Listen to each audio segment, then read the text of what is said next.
This page is a cover of SEGA Saturn magazine.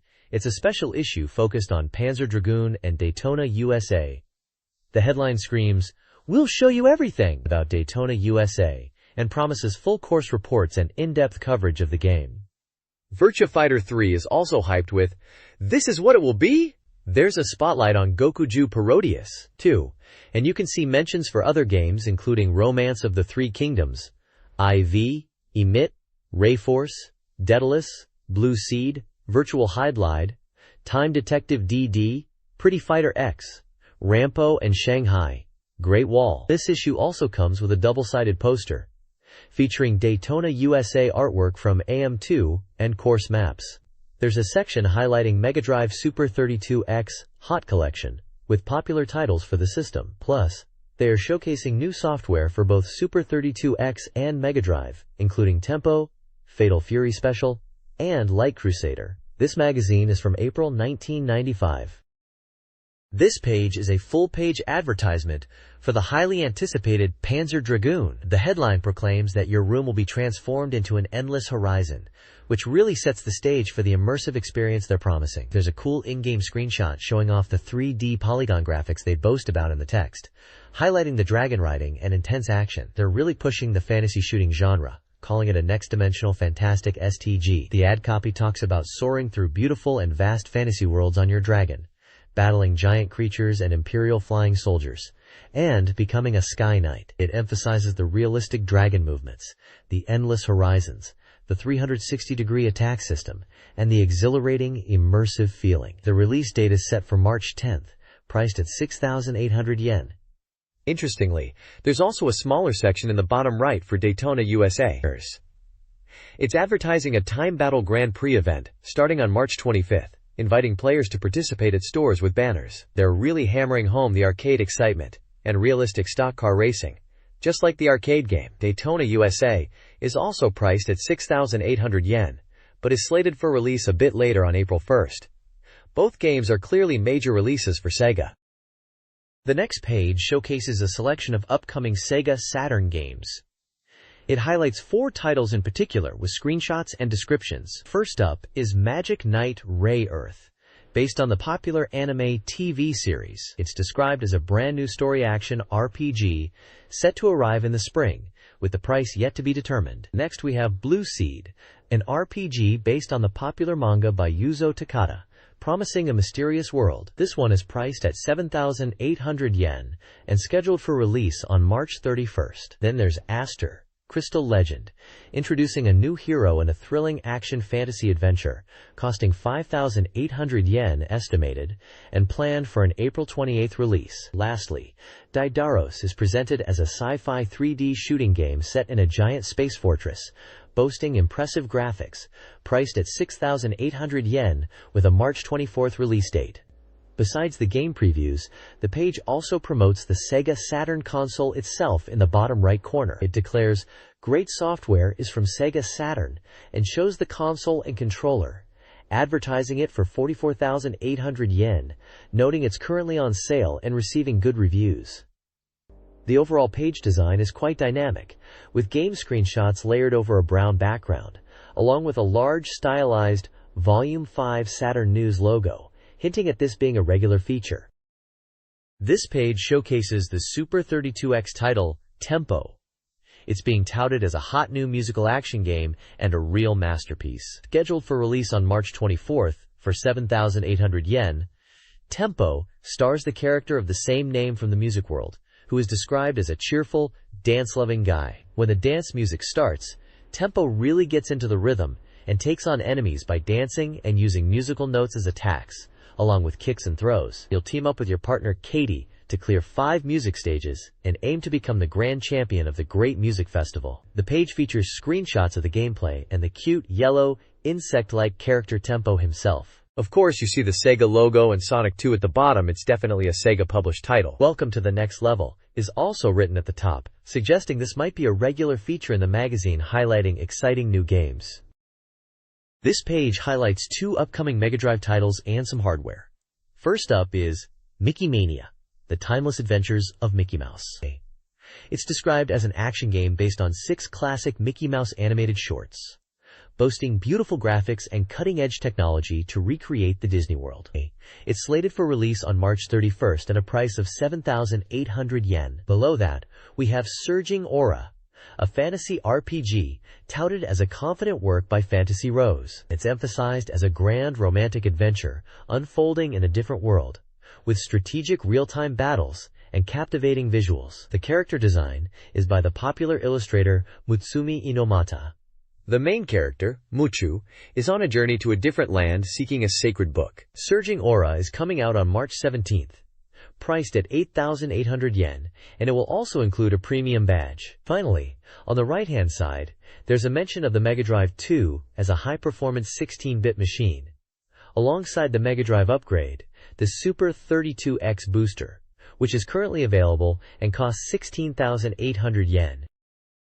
This page is all about the video CD decoder for the Victor V Saturn. It's being touted as a real game changer, allowing your V Saturn to play video crids by simply plugging in the decoder. The ad emphasizes it's completely interchangeable between the regular Saturn and the V Saturn. It boasts impressive specs for the time, mentioning a 32-bit RISC CPU with 2 processors, high-speed 3D polygon rendering, and support for up to 16.7 million colors for high-definition images, and PCM32 channel sound. They're saying it will transform your living room into a movie theater. Popular software like Virtua Fighter, Daytona USA, and Panzer Dragoon are listed as examples of the console's capabilities. The ad also highlights upcoming video CD software, featuring titles across different genres. There's a movie called Our 7-Day War, a drama, The Reason I Became Ill, The Reason, a documentary, Ken Takakura's Great Mongolian Fishing Trip,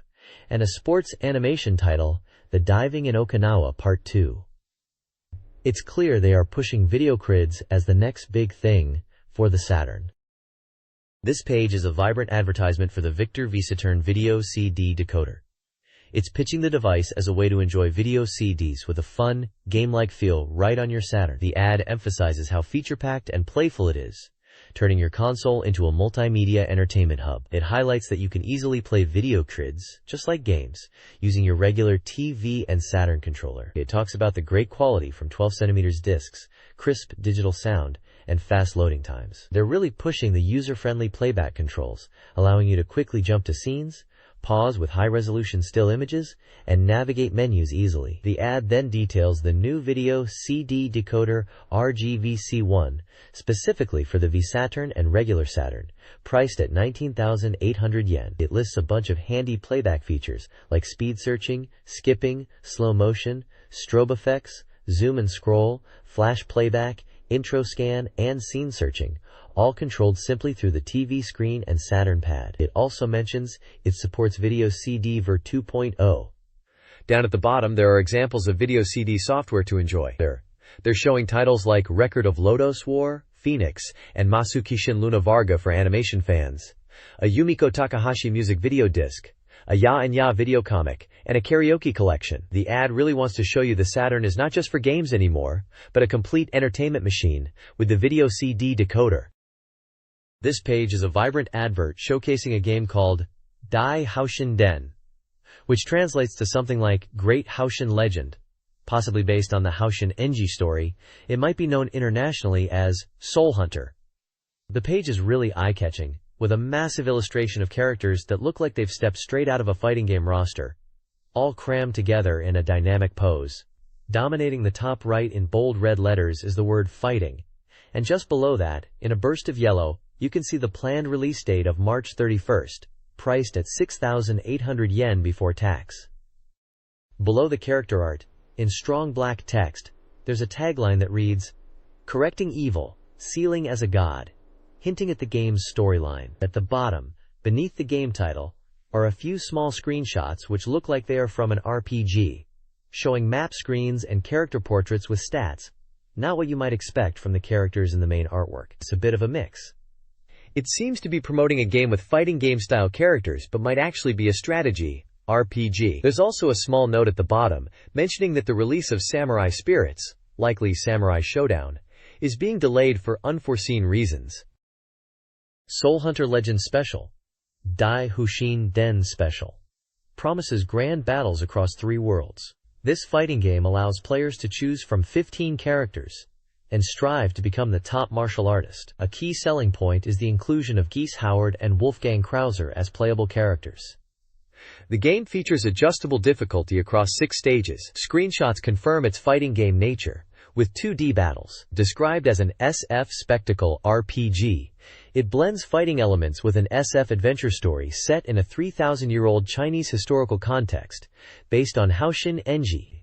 The game, exceeding popularity of other Chinese classics, offers dramatic human elements and cinematic animations. Priced at 6,800 yen before tax, and currently on sale, it's published by Victor Entertainment.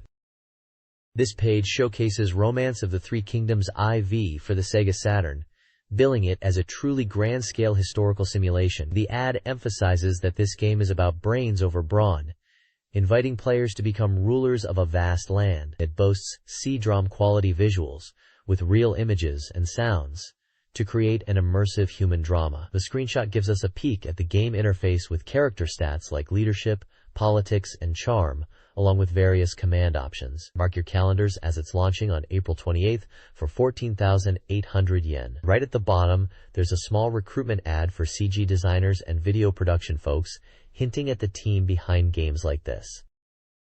This page is an advertisement for Koei's Sega Saturn game, Emit English Dream, which is described as an English dream and an English dream. It's touted as an interactive drama aimed at immersing you in a non-daily world through an original story by Jiro Akagawa. The game is presented as a new kind of multimedia English learning experience, promising to be fun and engaging for natural language acquisition. The page highlights feedback from users of the PC version, praising it for being enjoyable, easy to get into English, emotionally moving, and surprisingly fun for an educational title, even considered great for children's learning. Volume 1, Time Lost Child, was already released on March 25th, while Volumes 2 and 3, Life-Risking Trip and Goodbye to Me, were set to launch on April 1st, each priced at 8,800 yen. The advertisement lists the staff, including Jiro Akagawa for the original story, Mutsumi Akagawa for character design, Katsumi Higashigo for English education supervision, with David Krukal as English proofreader, and Tetsuya Komuro handling the music. Studio Live is credited for animation production.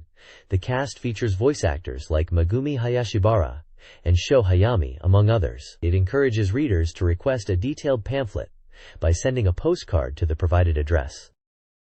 This page is an advertisement for the Lunar 2i official setting document collection. It highlights the popularity of the Mega CD RPG series Lunar and promises to recapture the emotional experience of the games. The document collection boasts over 500 setting illustrations, including valuable early design documents and developer commentary not seen in the games themselves. It also features interviews and articles with the main development staff, and a special cover illustration by Toshiyuki Kuduka. The advert emphasizes that this is a must-have complete preservation document collection for fans, priced at 2,800 yen for an A4 144-page volume, and scheduled for release in late March. At the top of the page there's an apology from SEGA Saturn Magazine and SoftBank Corporation regarding an inappropriate description in a previous March issue interview with Konami Corporation. They are apologizing for causing trouble and inconvenience to Konami and related parties. This apology is dated March 8, 1995. This page starts with an apology from SEGA Saturn Magazine and SoftBank Corporation for an inappropriate description in a previous interview with Konami, dated March 8, 1995. The main content is an advertisement for Yoyogi Animation Gakuen, which is promoted as a 91.65% achievement school, boasting high employment rates for graduates across all its departments. They highlight their focus on skills and talented instructors. The ad lists a variety of courses, mostly lasting a year or two, covering animation and creative fields. These include computer animation and game-related courses, manga and comic pro, finishing art, anime production, background art, anime and comic CG games, illustration, voice acting talent, animator, SFX special effects, visual illustration, and junior novel courses. It seems they cover a wide range of artistic and technical skills needed for the animation and game industries. The advert also provides details on free trial enrollment days at various locations across Japan, including Tokyo, Nagoya, Osaka, Fukuoka, Sendai, and Sapporo, along with contact information for inquiries and applications. They also mentioned free auditions for new voice actors and talents, emphasizing opportunities for debuts. They are promoting themselves as a direct route to becoming a pro in the animation and voice acting fields. This page showcases an exciting release for fans of the Super Real Mahjong series. It's an advert for 2 art and setting material books. Super Real Mahjong PV Original Drawings and Setting Material Collection, and a Super Real Mahjong P2 and P2i fan book. The PV Original Drawings and Setting Material Collection is packed with goodies, including a pinup drawn by Tanaka Ryo, and seems to be filled with unreleased setting materials and cell art from the new PV. Apparently, it's so comprehensive that it covers everything about Mizuki, Aya, and Akira in one book. It's also mentioned there's a surprise present for first-time buyers, which is always nice. This book boasts over 1,000 animation frames of PV footage, capturing all the crucial animation scenes perfectly. Plus, you get an illustrated pinup and a pop-up PV feature as a bonus. It's a 4 size, with 80 color pages and 32 monochrome pages, including the pop-up PV and pinup, all for 2,000 yen. It's slated for release in late April. The P2 and P2i fan book is also advertised, presumably already on sale, and well received as part of the series. Featured prominently are character portraits of Mizuki, Aya, and Akira, visually highlighting the focus on these iconic girls from the series. It's clearly aimed at dedicated fans wanting to delve deeper into the art and lore of Super Real Mahjong. This page is an announcement for the 95 Spring CSG-TV Game Software new title presentation, a game event happening in Osaka on March 21st and Tokyo on March 29th. Entrance is free, and attendees can participate in a lucky draw with exhibitor prizes. They are promoting the event with the slogan, "Enjoy the lucky draw at Exhibitor Maker Awards," and also mentioning charity auctions and what games will appear. The event is showcasing new game software and is presented by the Consumer Soft Group, CSG. There's a list of exhibiting game developers, including big names like Culture Brain, Konami, Sunsoft, Sega Enterprises, Taito, Data East, Hudson, Namco, and many more, indicating a wide range of companies participating. There's a quick report section highlighting some of the games that will be shown at the Nagoya venue on March 5th. It mentions a massive lineup of about 200 titles. Some of the games listed include SD Hiryu no Ken Gaiden, Policenauts, Shadow Dancer, Daedalus, Tempo, and many others across genres like RPG, action, and simulation. They're also mentioning games like Super Real Mahjong, PIVR, and even titles like Daytona USA and SimCity 2000, showcasing a diverse range of games. The page also features a mascot character for CSG and promotes the event as a chance to see a bunch of games all in one place. They are emphasizing that it's a fun event, with lots of new games and a lively atmosphere. This page is the front cover of a magazine called Game Blast, dated April 1995. The main headline screams, "This spring, PC newcomers play Windows games," which is their special feature for this issue. There's another feature called Renewal Game Big Strategy 95. Cover has a cool image of a kangaroo-like character riding a dark horse, maybe a nightmare, wielding a sword. Below that, they've got sections for game reviews covering different PC platforms. For PC 98 series, they mention games like Taiko Rishiden 2, Kikushin Denki la Kaiser, Shadow of the Comet, and Ultima Underworld 2. For FM Towns, there's Mahou Daisakusen. DOS versus games include Ecstatica and Indiana Jones and the Fate of Atlantis. Under Windows, they list Merchant Prince and SimTown. Macintosh gets SimTown as well. They also mention 9 other titles are reviewed in the magazine. There's an amusing CD included as a bonus, featuring Windows demos and trial versions. Some of the games on the CD are Merchant Prince for Windows, The Incredible Toon Machine, Lode Runner, and King's Quest version 2. It also has Windows Demo AVI content, Endless Phantasmagoria, Outpost, Lode Runner, Aces of the Deep, and Football Pro 95. Finally, there's a section promoting a Kyushu Software House PC game practical guide. The magazine is published by SoftBank Publishing Division. This page looks like an advert for a vocational school called Amusement Media General Academy. They're promoting courses in computer game creation, game graphics, CG animation, and voice acting. It seems Pony Canyon and Fuji Sankei Group are backing this school, which they describe as a dream-inspiring, entertainment-focused academy, aiming to cultivate 21 st century creators. They boast about having a multimedia factory within the school, equipped with silicon graphics, CG workstations, giving students a real development site atmosphere. They highlight that instructors are directly from the production field, offering practical and hands-on teaching. The curriculum covers game design, scenario writing, programming, and sound for the game creator course, while game graphics and CG animation focuses on character design and animation for multimedia content. There's info about a school information session on March 11th and 25th, and details about course duration, 2 years full-time, enrollment capacity, 100 per course, eligibility, high school graduates, and tuition fees, which are around 1.25 million yen for computer game courses and 1.05 million yen for voice acting. They are also offering free school information packs and application guides. Essentially, it's an advert for a school promising to train the next generation of game developers and multimedia creators, backed by big entertainment companies.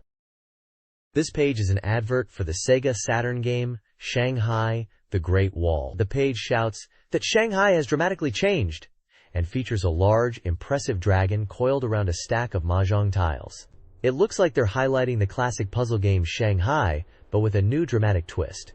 There are 4 game modes showcased with screenshots: Classic Shanghai, Great Wall, Beijing, and Qingdao. Classic Shanghai is described as the pyramid layout, where you remove tiles to clear the board. Great Wall mode is built like a wall, with tiles crumbling under gravity, offering a thrilling experience. Beijing mode involves sliding tiles horizontally to match them, and Qingdao mode challenges you to find hidden gold tiles within the puzzle and compete against another player. The advert also mentions the suggested retail price is 6,800 yen, and that a SEGA Saturn control pad is being released in March.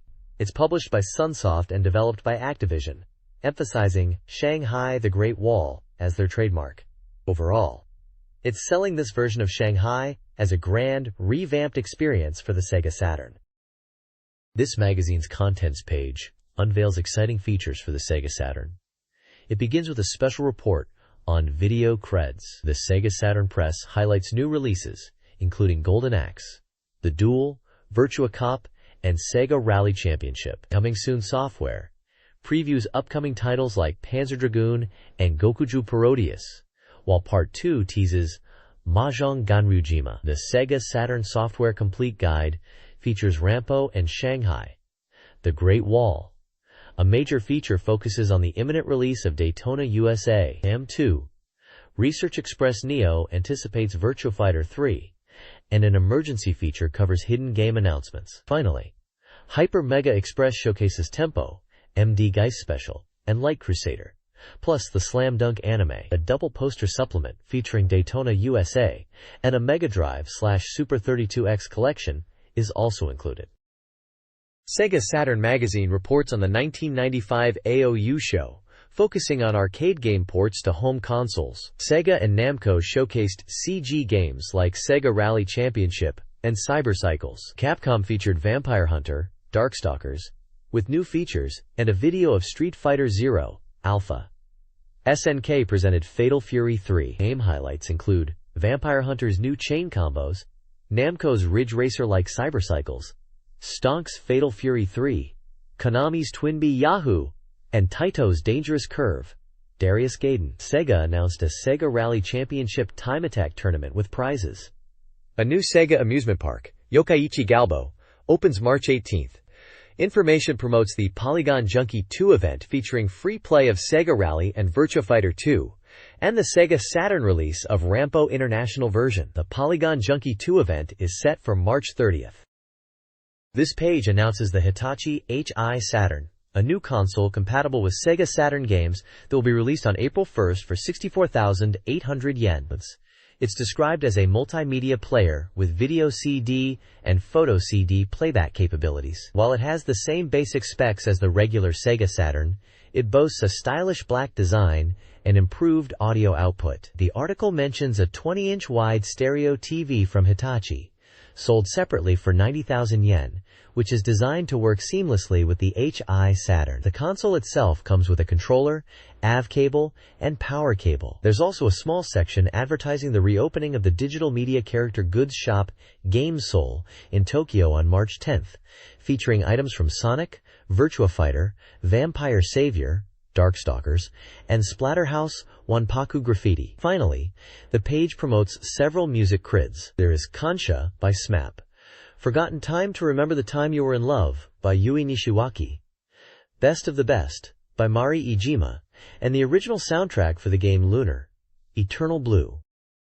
This page features an interview with singer Maki Ichihara, who talks about her early gaming experiences. She starts by humorously asking if anyone has seen her first Sega console, as it went missing. She recounts buying a Sega machine, possibly a Master System, back in the day with her siblings, noting that Sega games were harder than Famicom games but visually impressive. Her sister enjoyed shooting games, but she found them too difficult.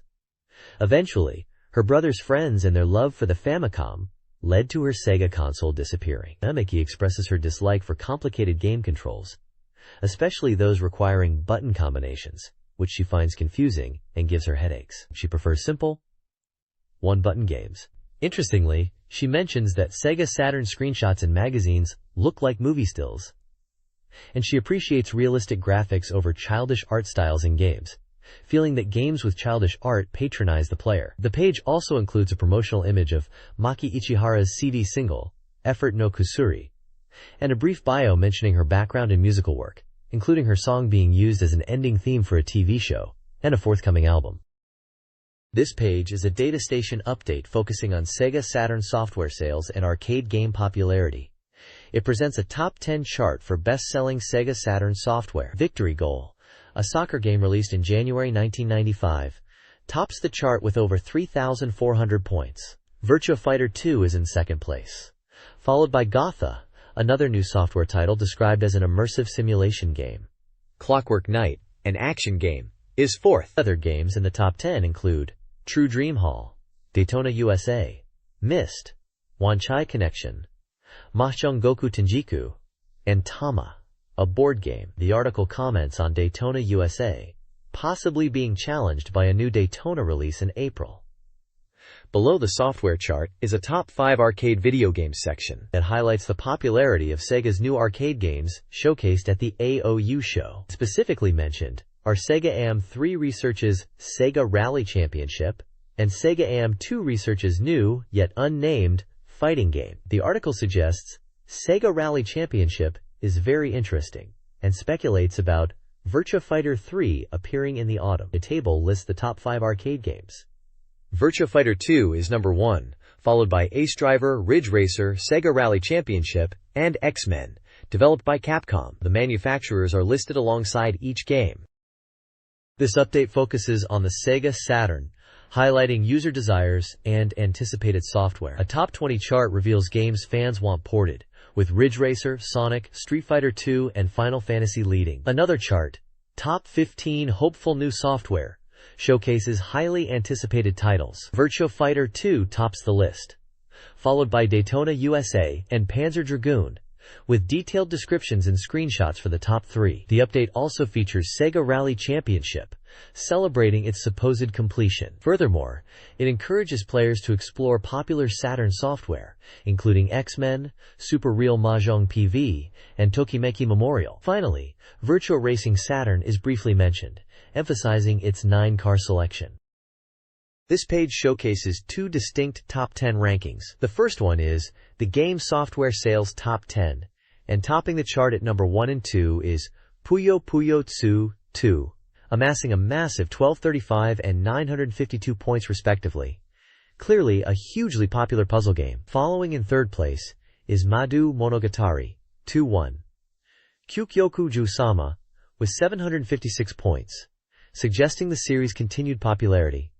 Lunar, Eternal Blue is holding steady at 4th place, while a new entry, Idaclatan Trouble, jumps in at 5th. The rest of the sales chart includes familiar titles like Afterburner Complete, Magic Knight Rayearth, Sonic Drift, Story of Thor, Light Successor, Beyond Oasis in the West, and Samurai Spirits, Samurai Showdown. The second chart is Top 10 Anticipated New Software, highlighting upcoming games. Madhu Monogatari Eid is in the lead, generating excitement for this prequel. Samurai Spirits is also eagerly awaited, positioned second. Light Crusader claims the third spot, suggesting interest in this action RPG. Further down the list are Fatal Fury Special, Wing War, Surging Aura, YSIV, Mask of the Sun, Super Daikeisen 3, Uncharted Waters 3 provisional title, Romance of the Three Kingdoms IV, and TV anime Slam Dunk, showing a diverse range of genres and titles players are looking forward to. The text suggests that while Mega Drive and Game Gear software sales are doing well, there's anticipation for new software across various platforms including Saturn, with RPGs being particularly highlighted. This page is a special report all about the SEGA Saturn Video CD decoder. It's positioned as a way to turn your SEGA Saturn into a video CD player, which is presented as a really cool and useful upgrade. The article mentions that the Saturn already plays standard crydroms and audio creds, and this decoder expands its capabilities to video creds, which can hold up to 74 minutes of video with audio on a single 12 cm disc. They compare it favorably to videotapes and laserdiscs as a more compact and cost-effective way to enjoy AV content. The decoder is being released by Victor, JVC, at the end of March and will cost 19,800 yen, which they highlight as a reasonable price compared to buying a dedicated video CD player.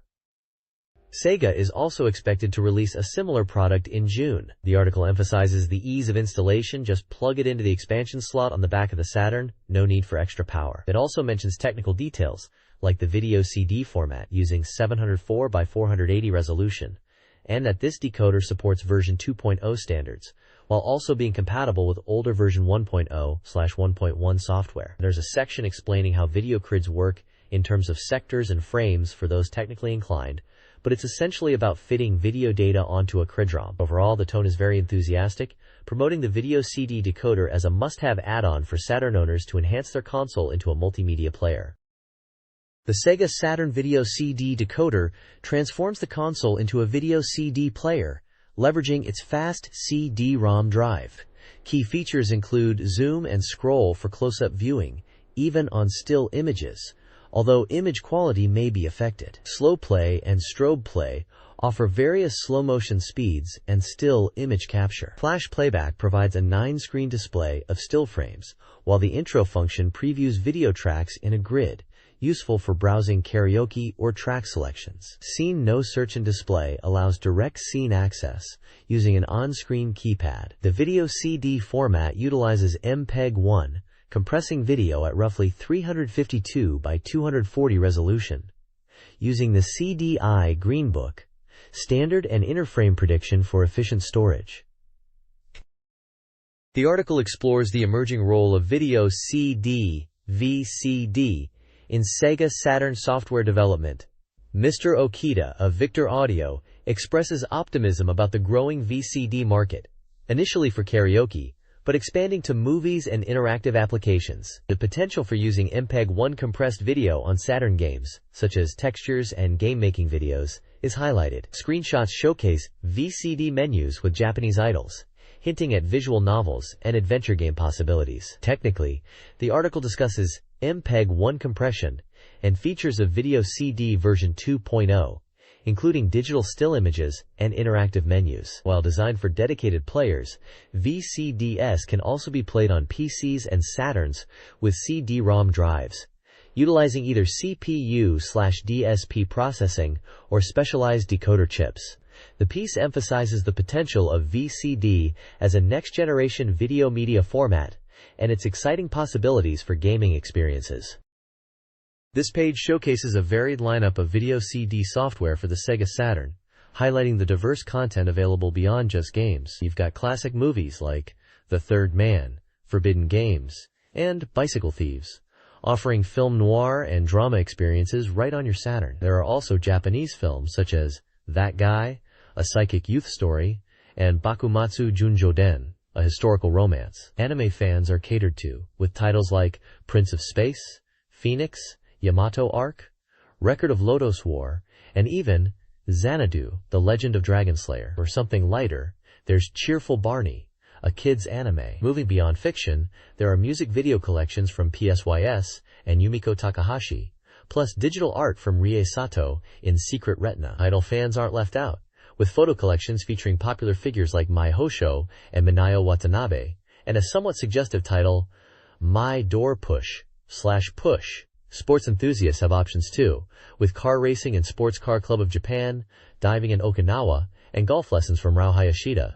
Lastly, dipping into adult content, there are titles like Japanese High School Girls and A Slightly Lewd Situation, suggesting a range of mature themes available. Overall, it emphasizes the SEGA Saturn's versatility with video CD, offering a broad entertainment selection, from movies and anime to music, sports, and even adult content. This page is a SEGA Saturn press release showcasing the latest and upcoming games for the console. Under the new release title banner, they are highlighting recently launched games like the vertical scrolling shooter Rayforce, fighting games Golden Axe, the Duel and Virtua Cop, racing games Sega Rally Championship and Virtua Racing, the mech action title Wing Arms, and the strategy fighting game Suikoden Enbu. Then it moves to Coming Soon Soft, previewing highly anticipated titles split into two parts. Part 1 includes Panzer Dragoon, the quirky shooter Parodius Da, Blue Seed, Virtual Hydlide, Emit, Side Pocket 2, Daedalus, Romance of the Three Kingdoms, IV, Wall of Fire, and Kakenoki Shogi. Part 2 lists titles like Mahjong Ganryujima, Jikutante DD, and Pretty Fighter X. The text emphasizes that while the previous month might have had fewer releases, this month boasts a strong lineup of must-see titles. The page also mentions Race Drive-In, Graduation 2, Blue Chicago Blues, Heisei Tensai Bakabon Susume, Bakabons, Astal, Bug, Greatest 9, Fist of the North Star, and Shichu Suime Pitograph are also featured in the magazine. All these games are covered in more detail on the pages indicated with P numbers.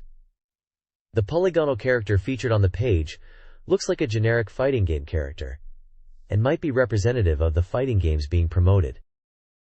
This page is all about Rayforce, which is currently in development for the Sega Saturn. It's highlighted as a vertical scrolling shooter that's already a big hit in arcades, and fans have been eagerly awaiting its Saturn release. The game is currently 40% complete and aiming for a fall release. The article emphasizes the impressive quality of the Saturn version's graphics, even though it's still early in development. They even point out the pause text in the screenshots to confirm they are indeed from the Saturn version. Interestingly, they mention that the Saturn version will include a vertical screen mode, which is great news for dedicated shooter fans. They're showcasing Rayforce at the upcoming CSG event, so gamers can check it out for themselves. There's also a message from Taito saying that Rayforce is progressing as planned, and they are also working on other titles like Darius Gaiden Outer Transmission and Hattori Telehero, with more original titles on the way. This page dives into previews of several exciting games coming to the Sega Saturn. First up is Golden Axe, The Duel, a fighting game conversion from the STV arcade board, currently 80% complete. The article mentions it's going to be a hot fighting game on the Saturn. There's a comment from AM1 developers expressing their desire to play more Saturn fighting games. Next is Virtua Cop, with its completion percentage still under wraps. Developed by AM2, it's highlighted as a polygon shooting game with talk of peripherals. AM2 developers mention they are working on the basic program and are open to feature ideas for the Saturn version. Then there's Sega Rally Championship, another highly anticipated title, with an unknown completion rate. It's described as a major racing game that debuted at the AOU show and is evolving from Daytona, USA. The article notes the growing fan excitement for this system evolution. AM3's development status is mentioned, indicating it's still early days for the Saturn conversion. Finally, we have Wing Arms, with its progress also marked as a question mark. It's described poetically as a man's dream, and is slated for a July release. The latest screenshots of Wing Arms are shown, and it's praised for its simple controls and realistic 3D graphics. The game promises dogfights set in World War II, appealing to enthusiasts. This page is all about the upcoming fighting game Suiko Enbu, Outlaws of the Water Margin, highlighting the unique weapon durability mechanic. Apparently you can actually see the weapon's gauge deplete during fights, which is a pretty cool visual touch. The article mentions that once your weapon breaks, you'll have to rely on hand-to-hand combat, adding a strategic layer. The page showcases screenshots from the game and introduces several playable characters like Rukishin, Daesu, Busho, Rinchu, and others, many of whom are based on characters from the classic novel Water Margin.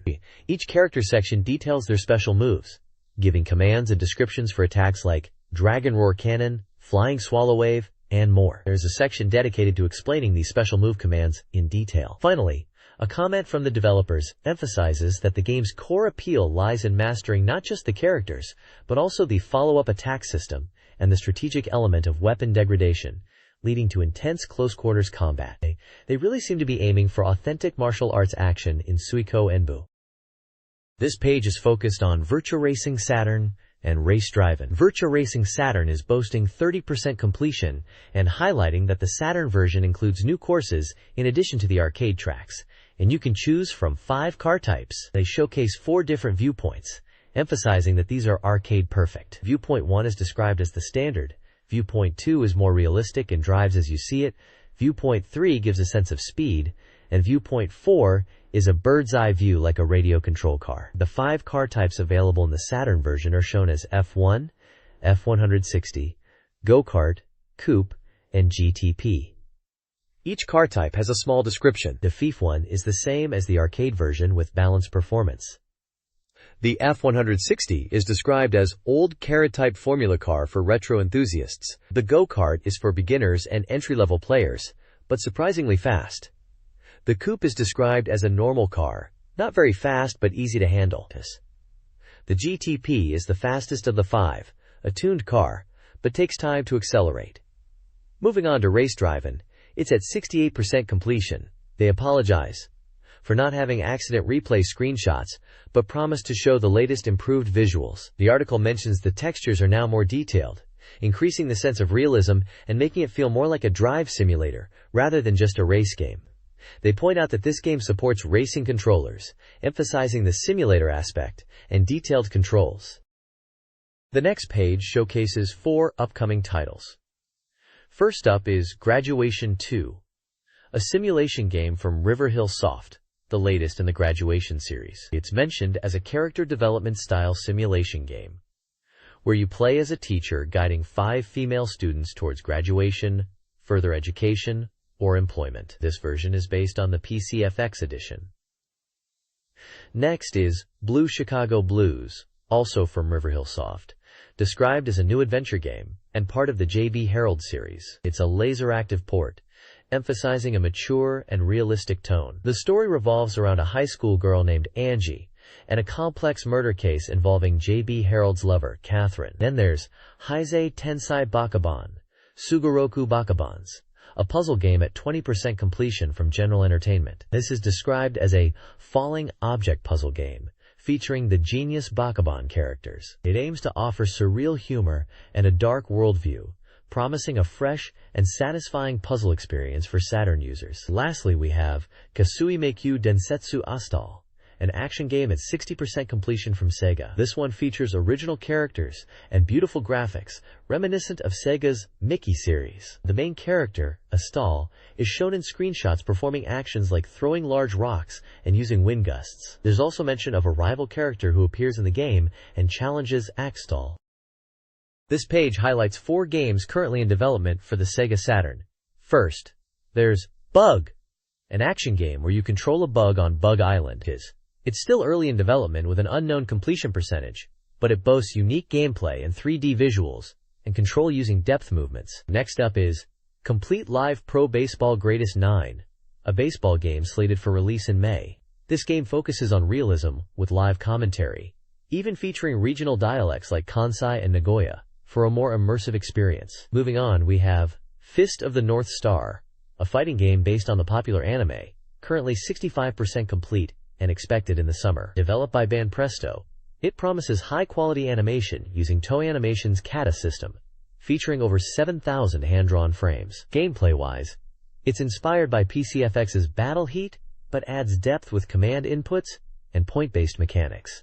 The story will be a completely original take on the Hokuto Musuken style. Lastly, there's 4 Pillars of Destiny Pitagraph, a fortune-telling software at 30% completion, aiming for a July release. This title provides various diagnoses like personality, love, and overall fortune, enhanced with visual graphs and sound effects. In other news, there's mention of the Pantsu Award Dragon CM, which attracted a large number of applicants. Also, the game Van Battle has been renamed Battle Monsters. Finally, Pioneer LDC is entering the Saturn market with a 3D dungeon RPG based on Tenchi Muu, planned for release next spring. This page is all about Panzer Dragoon, showcasing its gameplay mechanics. They are going in depth on how to play, starting with shooting, which includes standard shots and lock-on lasers, suggesting the laser is the main weapon. They then explain how to use the radar located at the top right of the screen to locate enemies, who are marked in yellow for small enemies and orange for large enemies or bosses. The article then dives into the 3 different viewpoints available in the game. First is Standard View, a classic behind-the-dragon perspective which is good for general play. Next is Dynamic View, which is closer to the dragon for a more intense feel but reduces visibility. Finally, Long View is a much further perspective, allowing you to see a wider area and easily spot enemies, though it's less ideal for close-quarters combat. The reviewer suggests understanding and using these viewpoints effectively is key to mastering the game. Lastly, the page mentions the inclusion of option settings, where you can customize controls, sound, and even see hit percentages per episode, encouraging players to strive for a perfect 100% completion. This page introduces the change points from stages 1 to 3 of Panzer Dragoon. Episode 1 is set in the submerged city. The story explains that the Empire's excavation of ancient ruins has awakened 2 dragons. The protagonist, Kale, is caught up in this and ends up riding one of the dragons. He's tasked with mastering its weapons and heads to a nearby lake, which serves as a training ground for controlling the dragon and practicing 2 types of shots. The highlight of this stage is the battle against the enemy battleship. This battleship appears as a threat when you are flying over the water. It launches fighter planes and torpedoes, and you need to use lock-on to target the battleship and its turrets. It also uses a biological laser attack. Episode 2 is the desert stage. Kale, pursued by the Empire, heads to the desert, a land inhabited by large offensive creatures, to throw them off. This is uncharted territory with unknown creatures. Here, the worms reappear, now in swarms of about 10, and they attack by spitting projectiles. A new boss enemy, the Proto-Dragon, is also introduced. This Proto-Dragon attacks with energy waves that change shape. It's mentioned that the movements of this boss are fast and unpredictable, encouraging players to use lock-on to defeat it. This page continues the Panzer Dragoon feature, focusing on the visual demo between episodes 2 and 3 and introducing episode 3 itself. The demo between episodes 2 and 3 shows a large Imperial fleet flying in the Cloud Sea. It seems the Empire knows about the excavated tower and dragon and is trying to capture it. The demo showcases many battleships and fighter planes in detail, highlighting the sheer scale of the Imperial forces. Episode 3 is set at the excavation sites. After escaping the desert, the protagonist arrives at ancient ruins, only to find the Empire has already begun a large-scale excavation. The Empire is using the site, an old-world ruin crucial for its military strength, to manufacture engines and weapons, heavily guarding it with garrison troops. To avoid direct confrontation, you plan to infiltrate at night, but are detected by the intensified Imperial surveillance. Your only option is to force your way through under the moonlight. The page then introduces the boss battle in Episode 3, 2 prototype machines. These prototype machines are secretly being produced within the excavation site, exceeding standard specifications, and using excavated relics. They are described as formidable bosses. One machine uses a whip-like projectile and is vulnerable when firing. The other utilizes a rotating propeller for attacks, requiring quick vertical evasions. The weakness of these combined machines is their joint connection point, which is suggested as the target for lock-on attacks. The reviewer notes, these bosses are quite strong, indicating a challenging encounter. This page dives into Episode 4, titled Ruins of Panzer Dragoon, showcasing the shift to a high-speed chase within ancient ruins. Following the excavation site, Kyle and the dragon are now pursued by Imperial airships deep into these ruins. The gameplay is described as intense, within narrow, maze-like passages. emphasizing speed and constant action. The page introduces a new enemy called Yasha, a night-tack fighter. The strategy to defeat them involves locking on and quickly taking them down, but players are warned to be careful of attacks from behind. After dealing with the Yashas, even more dangerous Imperial military vehicles will appear. The ruins themselves are highlighted as a key setting, described as a place of ancient battles, littered with remnants of biological weapons. These remains are not just scenery, as they animate and attack, adding a spooky and unsettling atmosphere. The floor is described as covered in biological remains, and winged bioweapons are also featured. The overall impression is that the ruins are filled with various ancient and aggressive creatures, making it a thrilling and dangerous environment for the dragon to navigate. Navigating deeper into the Panzer Dragoon ruins presents new challenges, with Imperial airships decreasing and ancient weapons becoming more aggressive. Players encounter immobile shutters requiring puzzle solving to pass. Some shutters automatically open, hinting at advanced technology. Hitting shutters causes damage. A boss fight, ancient weapon activation, features a bird-headed robot. The strategy involves damaging the arms with normal shots to weaken them before lock-on laser attacks become effective. The boss's movement intensifies as its arms are damaged. Using lock-on lasers while the boss defends is key. After destroying the arms, the boss is defeated. The victory leads to the discovery of the proto-dragon, which then escapes, prompting Kyle and the dragon to give chase and exit the ruins. Quote, this page previews Episode 5 of Panzer Dragoon 2's Y, titled Vast Tree Sea Airspace Assault. After escaping the ruins and the proto-dragon, Kyle and the dragon are confronted by the Imperial fleet in a vast forest airspace. This stage emphasizes aerial combat, requiring players to quickly defeat tough enemies and larger battleships. The game advises players to pay close attention to the radar and the field of view, as enemies will attack aggressively and from all directions. The page details the variety of enemies, from large battleships down to smaller fighter craft, all attacking in waves. It highlights the detailed design of these enemies, encouraging players to observe their forms closely. However, the intensity of the attacks increases, so players need to quickly identify and counter enemy formations. One section introduces a particularly tough enemy called Galuda,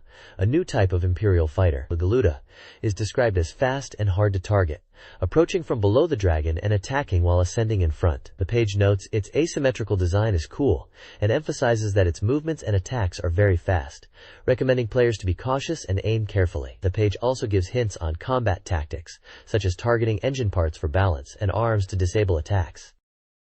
This page continues the Panzer Dragoon 2's Y preview, focusing on the relentless enemy fleet and introducing a massive floating fortress. The text describes how the enemy ships, ranging from small fighters to medium battleships, attack in formations, requiring concentrated and decisive attacks to defeat them. It warns against weak attacks, as enemies will retaliate fiercely. A key strategy highlighted is targeting the engines of the battleships. It's mentioned that there are 6 engines in total, and destroying them is crucial to bringing down these vessels. The page then introduces the giant floating fortress, described as a major strategic point for the Empire.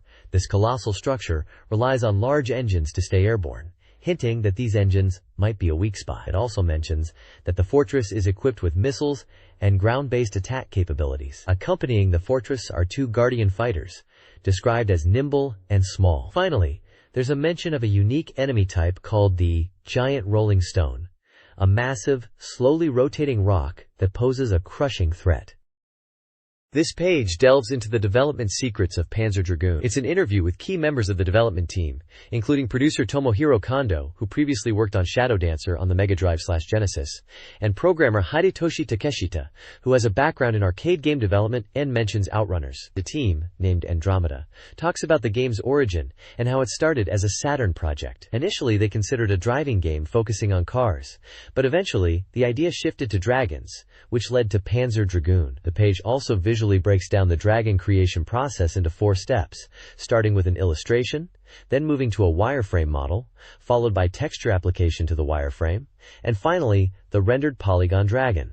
In the interview, they discuss aiming for a 3D shooting experience and how the Dragon concept evolved. They touched upon the challenges of working with Saturn hardware and shaping the game's specifications as hardware capabilities improved. They also detail course design decisions, the implementation of a 360-degree panoramic view instead of initial fixed viewpoints, and the inclusion of a lock-on laser system to enhance gameplay. The team aimed to create thrilling dogfight scenarios in 3D. Kondo mentioned they listened to user feedback at shows and adjusted the game accordingly. He also admitted initial worries about motion sickness but was pleased with the final outcome. Takeshita highlights the impressive polygon and texture mapping in Panzer Dragoon as a key visual element. This page delves deeper into Panzer Dragoon's development. The interview features Yukio Futaki, planning, world setting, and Junichi Sudo, programming. Futaki reveals the handcrafted approach to enemy design, striving for unique behaviors even in common foes. The team drew inspiration from a gritty, post-apocalyptic aesthetic reminiscent of Mad Max 2. Sudo discusses the technical challenges of developing for the Saturn, including pushing color palettes from 1600 to 32,768. He highlights polygon count and texture mapping as key visual elements, achieving a well-balanced final product. The page concludes with an advertisement for the Panzer Dragoon original soundtrack CD, featuring 21 tracks by Yoshitaka Azuma, orchestral arrangements, and a special sticker for the first pressing. It also showcases the visual refinement of the Dragon model. Gokujo Parodius Da Deluxe Pack, a compilation of 2 arcade Parodius games, is coming soon to the SEGA Saturns. SEGA Saturn Magazine highlights the game, which is 60% complete, and emphasizes the difference between paro and paroda through further reading. Chapter 1 describes Parodius as a comical yet challenging scrolling shooter featuring Vic Viper, perfect for springtime. Chapter 2 praises the Saturn version as a perfect port that avoids the PlayStation version's issues like screen freezes and accurately renders Stage 6 animations. The Saturn version offers arcade-accurate screen sizes and TV screen modes, catering to aspect ratio preferences. A Konami terminology explanation introduces 4 key characters: Vic Viper, Gradius, Taco, Parodius, Twinbee, and Pentaro, the Penguin, Parodius. Vic Viper is a Gradius staple, Taco has unique weapons, Twinbee is from a cute shooter, and Pentaro, the Penguin Commando, is recommended for players seeking destruction.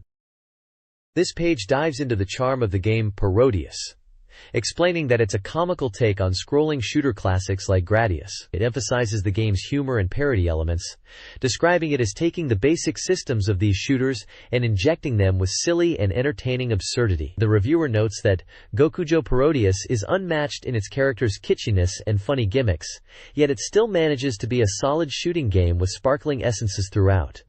It mentions that the game's parody sources are incredibly diverse, to the point where you might not catch all the references, like the character Michael the Archangel. To understand the parody better, they recommend playing the first Parodius Da game. The page also introduces some of the quirky characters you'll encounter. There's Hikaru, a bunny girl type character who is a playable character in Gokujo Parodius and embodies suberoticism. Then there's Manbu, a huge mambo fish boss, described as imposing and a bit unreasonable, likely a parody of large bosses. Michael is featured, a pig angel character who acts as a power-up. Finally, there's Koitsu, a stick figure riding a surfboard, described as something without a body and existing as a parody of something else, possibly a common object or figure. This page is all about the game Blue Seed Kifukuda Hiroku, and it's spotlighting the personalities of the different characters you'll be able to play as, showing them off in action during battle scenes. It mentions that last month they introduced the card battle system, and now they are showing how the animation plays out in battles when you select cards. First up is Sakura, who they say is well-rounded, balanced in both attack and defense, making her a solid addition to your team. Then there's Komume, who is described as an aggressive attacker, specializing in bazookas for powerful ranged attacks, and she's portrayed as a cool-headed character. Lastly, they introduce Momiji, who seems to be presented as a potential rival character. Her special move is teased as being quite unexpected, even hinting at a bit of a panty shot moment, which the reviewer seems to find amusing. It even mentions that Momiji, despite being a normal high school girl, is somehow a Kushinada seal pillar. The page also includes a section introducing other members related to Momiji, including her father, mother, and work colleagues in the National Land Management Office, giving little snippets of information about each of them. The game's map system uses a national map to select regions and specific locations, offering a focused travel experience. Notable destinations include the Nikko Toshogu Shrine, the scenic Mount Daisetsu, the entertainment-filled Kabukicho district, and the picturesque Mount Fuji 5 Lakes. Players will also explore the summit of Mount Fuji and the fiery Aso volcano. The page introduces Kuki Kaede, an original character with a troubled past and spiritual connection, rescued by Kuyu. She is typically gentle but can be fragile. Additionally, the page includes an interview with Megumi Hayashibara, Kuyu's voice actress. She discusses the voice recording process and how the line, "Japan is crying," resonated with her, expressing her hope that fans will enjoy experiencing the game's world. This page focuses on the SEGA Saturn game, Virtual Hydlide. It highlights the game is 90% complete, balancing adjustments are underway, and is slated for a late April release. The article emphasizes the inclusion of a compass feature, stating it enhances the joy of exploration, especially in labyrinthine dungeons. It points out that, in easy mode, the compass even guides players to their next destination. The article then introduces the scorching hot cave depths and its boss, the three-headed mad dragon. It describes the cave as filled with lava and fire, a place so hot that players with low character levels will quickly run out of stamina. However, it hints that certain conditions can mitigate heat damage. Screenshots depict gameplay within the fiery cave, showcasing battles against enemies and the three-headed dragon boss. One image highlights the boss fight, exclaiming, "Aim for the heads!" The text also mentions that defeating enemies and acquiring items increases the score, hinting at a deeper meaning to the score beyond just points, suggesting it might be beneficial to accumulate a high score for some unknown reason. It also mentions one-hit kill items, noting that whilst weapons and items have been added, the effects of using them are still unknown, adding a sense of excitement and mystery. This page delves deeper into Virtual Hydlide, showcasing different areas players will explore. It starts with the Sealed Cave, described as a complex dungeon with multiple floors connected by lifts and minecarts, hinting at a challenging maze-like structure and possibly random map generation. Gas traps are also mentioned, adding to the difficulty. Next up is the Magic Array, where players encounter wizards. The text talks about wizards attacking relentlessly with magic in a room filled with magic circles, and the reviewer wonders what kind of magic they might unleash, suggesting exciting and visually impressive spells. Then we move to the Vampire Mansion, described as the last area introduced this month, culminating in a showdown with Dracula. The mansion is emphasized as a visually rich and engaging location, with the reviewer highlighting the suspense of exploring room by room, unsure of when enemies will appear. They mention unpleasant armor, which might be a common enemy type in this area, and also a crystal of mystery found in the rooms, which might be something to investigate further. Finally, the page focuses on the vampire enemy itself, showing screenshots of the Dracula boss fight. The reviewer seems impressed by the vampire's actions, like teleporting and using its cape, calling them cool and movie-like. They suggest this boss fight, and the game in general, feels like a new generation of action RPG. Emit Volume 1, Strangers in Time, for SEGA Saturn is an English-language learning multimedia game, promising an enjoyable experience superior to typical educational software. Boasting high production values, the game features a story by Jiro Akagawa, character designs by Mutsumi Inomata, and music by Tetsuya Komuro. The game offers a user-friendly interface, allowing players to replay scenes, switch between English and Japanese text and audio, save progress, and practice with questions. The story follows 17-year-old Yuri Tanaka's encounter with the mysterious word, emit. Developers emphasize natural language acquisition through context, providing examples from the game. Volumes 2 and 3 are planned. Emit aims to be a high-quality, engaging way to learn English on the SEGA Saturn. This page highlights Side Pocket 2, Legend of the Hustler, for the SEGA Saturn, a billiard game that builds upon its arcade and Mega Drive/Genesis predecessor. It emphasizes the improved computer AI and the variety of ways to play, including a story mode where you play as the son of Minnesota Fats, aiming to impress your father. The game offers multiple modes, story mode, tournament, versus for multiplayer, and trick game. You can enjoy 8 different types of billiards, including classic 8-ball and 9-ball, rotation, 14.1 continuous, 1 pocket, straight pool, cutthroat, and 3-ball, each described with its rules. The game is stated to be 100% complete and was scheduled for release on March 31st at a price of 6,800 yen. It's described as a sophisticated billiard game that surpasses the previous title in every aspect, with versus play being a key feature. This page showcases Daidaros, described as a simple yet satisfying 3D action shooting game in the vein of Doom. They want players to really get into the hardcore sci-fi atmosphere and realistic 3D graphics. This article is focusing on the game's systems. Daidaros is set in 2077, after Earth has unified into a single nation. To resolve conflicts, an organization called WSSS was formed, supported by the Central Managed Fortress, codename Daidaros. After 800 years of peace maintained by Daidaros, a new faction emerges, challenging the old order, leading to conflict. The page highlights the cockpit screen of the Leo-kun, the player's immersive general-purpose mobile infantry weapon, featuring a psycho-control system. It's like controlling it directly with your mind. The cockpit display includes several key systems: a map that automatically charts explored areas and can show the full floor layout, a real-time mission timer, special items that use fuel but offer advantages, with fuel being replenishable, a limited-range radar that detects nearby enemies even behind doors, a shield meter showing durability that decreases with damage, leading to game over at 0. The display also shows the currently equipped weapon, and a weapon status panel for 4 weapon types, indicating power-up levels and ammo. Lastly, a navigator displays Leo-kun's current status, though it's mentioned as not strategically important. Daidaros was nearing its release, with a 95% completion rate, scheduled for March 24th, priced at 6,800 yen for the SEGA Saturn, a single-player shooting experience.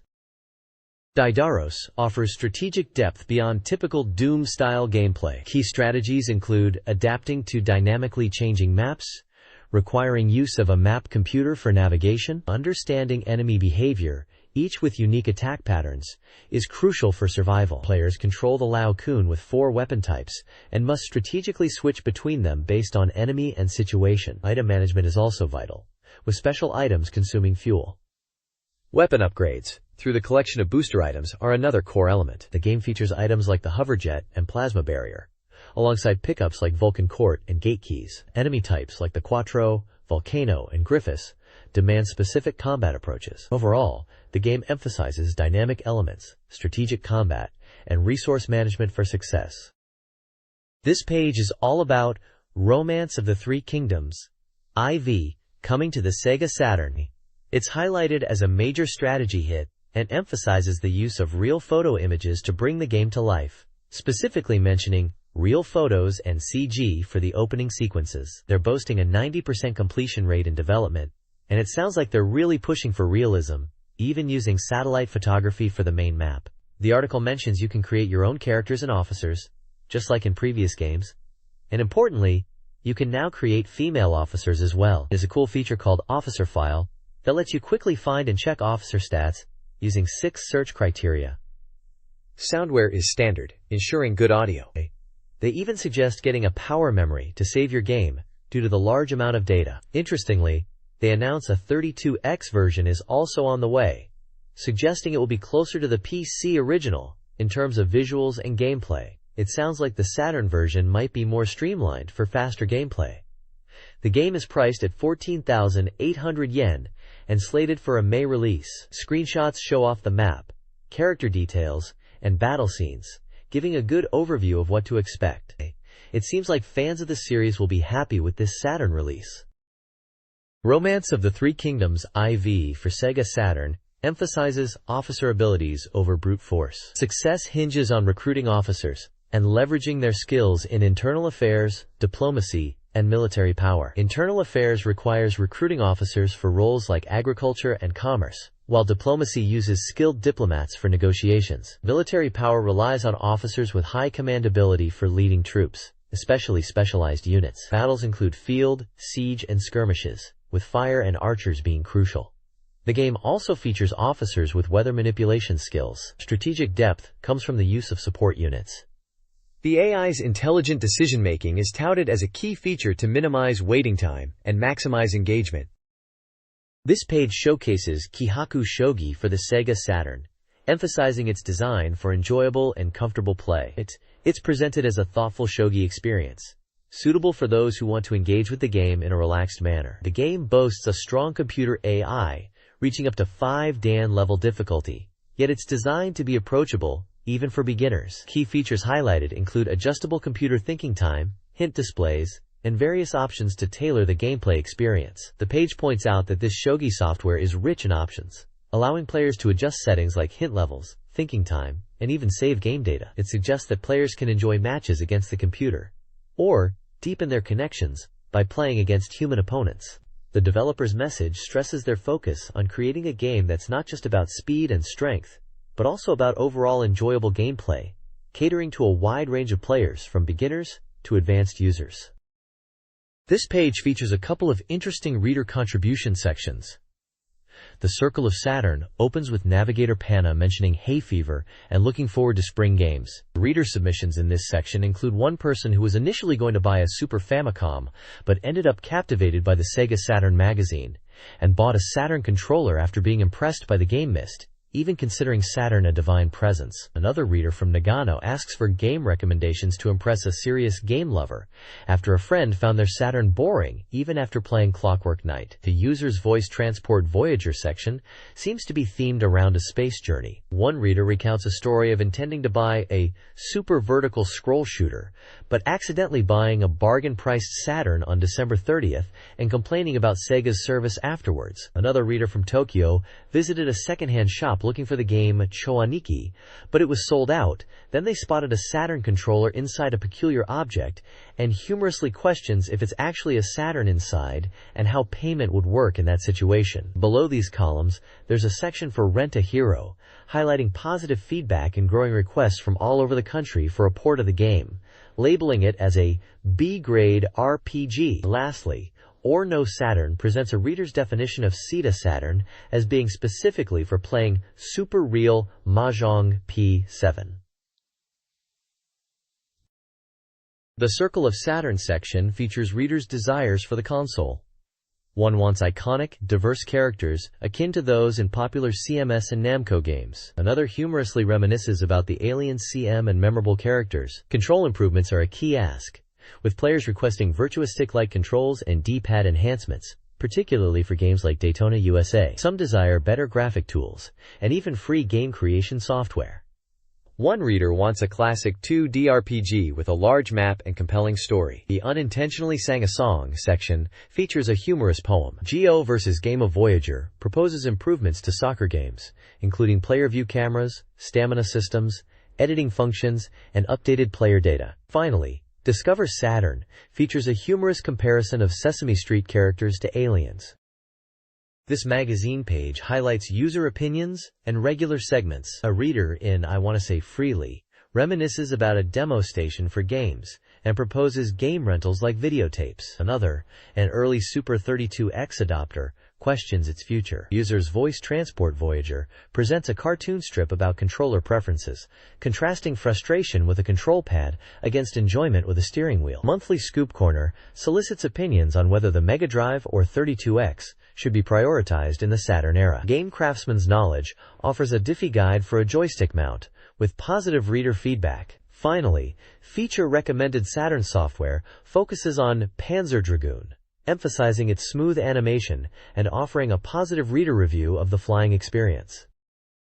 The Gallery of Saturn showcases fan illustrations, reflecting the growing interest in new game information. Featured artwork includes pieces for Space Harrier, Panzer Dragoon, and Virtua Fighter, with character art and comments on popularity. A submission from Akita Prefecture displays surreal faces. Funny Wife details a woman's gaming-related anger, seeking advice on controlling her frustration during fighting and puzzle games. The Big Prize section praises X-Men: Children of the Atom, showcasing excitement and playful commentary. Lastly, the Virtua Fighter Racing section presents a humorous cartoon strip about barefoot runner Akira, and references a pose from Pataliro, and a sound effect from the game, indicating the fanbase's attention to detail. The SEGA Saturn magazine features reader submissions and columns. The Saturn column includes reader comments on games, with discussions of game titles and development. Game Moron Tree Person focuses on new Saturn users, highlighting their experiences. Human Wisdom and Laughter of Katamari Spaceship Voyager contains various reader-submitted sections, including open forums, Planet Earth Circle, calls for rare Saturn information, also Saturn Sand, game pose descriptions, strange poses, Saturn rumors, mystery of the Whisper and Saturn, gaming life tips, game daily life wisdom, humor about mothers-in-law, outrageous mother-in-law, personal Saturn experiences, My Saturn, and a Q&A, knowing about the old man. The magazine also corrects errors from a previous issue, 3-month apologies, and details content submission procedures, Voyager post information, including prizes. A section lists software winners. Software winners. The SEGA Saturn Readers Race Volume 3 presents reader-voted rankings of SEGA Saturn games, primarily highlighting reader opinions. The odds table Saturn ranks the top 10 games, with Virtua Fighter at the top, followed by Victory Goal and Myst. Other top games include Clockwork Knight, True Story Dream Pavilion, Gotha Ismailia Military Strategy, Wanchai Connection, Gale Racer, Tama, and Mahjong Sky Blue. The page recommends Victory Goal, a soccer game, praising its graphics, replays, and camera options, though noting minor control issues. Conversely, Gotha Ismailia Military Strategy receives criticism for its difficulty, confusing gameplay, and subpar graphics and sound. The page anticipates new Saturn software, reflecting reader enthusiasm for future releases, and acknowledging Victory Goal and Virtua Fighter's continued popularity. This SEGA Saturn page offers reader reviews and predictions. Readers praise Idol Janshi Tsuchipai Special for its visuals and humor, though CD loading is a drawback. Rampo, a CG adventure, is considered challenging but engaging, while Pebble Beach Golf Links excels with its graphics and controls. The page also features reader opinions on various topics, including game comparisons, console strategies, and hardware origins. Readers anticipate new titles, emphasizing the importance of user purchasing power. Contests are highlighted, including ranking and score prediction games, with game prizes offered. The Reader Corner encourages participation through reviews, comments, and contest entries, with the chance to win a racing controller and a game. A special present featuring a racing controller is also announced, alongside predictions for Rampo and Tsuchipai. Readers' race game reviews highlight a range of titles. Afterburner Complete for 32X is highly praised. Soulstar for Mega CD is a hidden gem, while Itadaki Street 2 is slightly disappointing. After Armageddon Gaiden on Mega CD is flawed but enjoyable, and Star Wars Arcade for 32X is considered a letdown despite its visuals. An odds table A lists top games, with Lunar Eternal Blue leading. Other notable titles include Afterburner Complete and Space Harrier. The off-track betting booth section features reader comments. Topics include surprise at Lunar 2's, low ranking, inexpensive used software, and the popularity of games like Puyo Puyo. Discussions also cover game suggestions, curiosity about 32X setups, and finding cheap new games. This page continues with more odds tables from reader evaluations, this time tables B, C, and D. Odds Table B highlights games that are considered still popular. Battle Mania Daiginju, Tecmo Super Bowl, and Bare Knuckle 2, Streets of Rage 2, are high up in this table. Sonic the Hedgehog 2 and Shining Force CD are also noted. Odds Table C focuses on highly recommended games. Fire Pro Wrestling, 3 Legend Bout, Desert Strike, and Steel Empire are mentioned as top picks, alongside Battlemania, Troubleshooter. This suggests a variety of genres are appreciated by readers. Odds Table D looks at games considered good value for money or hidden gems. Wimbledon, Thunderstorm FX, and I Love Donald Duck, Georgia OU No Hi-How, Deep Duck Trouble starring Donald Duck, are listed, indicating a mix of genres and perhaps some less obvious choices. Phantasy Star 2 also appears, showing even classic RPGs are seen as good finds. The page is essentially a continuation of reader-voted game charts, offering a diverse range of titles that players are still enjoying or recommending. It gives a good snapshot of what SEGA Saturn owners valued in their games. This page highlights two sections: Odds Table E, which flags potentially declining game popularity with titles like Vixen 357 and Hard Drivin', and a feature on Langrisser 2. The latter, presented as a horse racing profile, details the game's developer, genre, price, and ratings. Langrisser 2 is praised for its evolution of the fantasy SLG genre, strong character designs, and engaging anime-like feel. Reader feedback confirms improved combat balance, strategic depth, and a positive overall experience, with a majority of votes in the highest rating range. The developers, Messiah, express appreciation for the high ratings and mention the extensive development time. The page concludes with a Writer of the Month recommendation for Sangokushi Ikitsuden.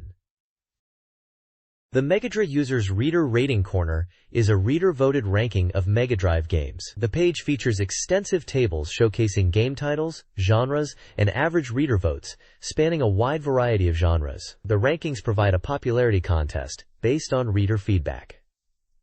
Notable games mentioned include Golden Axe 2, Mega Man, The Wily Wars, and Phantasy Star 2. Editorial notes highlight the longevity of the reader poll, nearing its 49th round after almost 5 years, and encourage exploration of the Megadrive library, especially for potentially affordable titles. A humorous section focuses on the game's sedan and its low ranking, adding a lighthearted touch to the bottom of the charts and teasing future rankings. This page showcases the Game Gear software reader's race rankings. It's divided into two odds tables. Odds Table GG1 features highly rated games, suggesting they are all worth trying, especially those scoring over 7 points. At the top of this chart is Magical Story 2 I Ultimate Witch Queen, followed by Magical Story 2 Alu Queen, and Magical Story I 3 Magical Balls. Odds Table GG 2 highlights games that may be hidden gems or older titles worth revisiting. There are also sections introducing new Big Shot rookie games. The first one features Magical Story 2 I Ultimate Witch Queen. The reviewer notes its high score, 9.3142, praising the detailed map, engaging story, and familiar system mechanics from previous installments, even mentioning the desire for an Rs sequel. The second Big Shot rookie introduction features TV anime Slam Dunk. It received a score of 7.909 and a 7.0 from the magazine's editorial team. The review highlights its easy controls, impressive graphics for the Game Gear, and faithfulness to the source material. However, it notes the lack of depth in gameplay mechanics beyond basic actions, and a somewhat shallow level of difficulty. Finally, a section titled Magic Sword I2 and 2I Finish seems to summarize the rankings, suggesting that the Magic Sword series is dominating the Game Gear scene. It hints at the possibility of Aho Hori Horikawa getting incredibly low scores, creating a wide spectrum of game quality in the rankings. This page is a game shop advertisement. It looks like a store called Santa, and it's all about Sega consoles.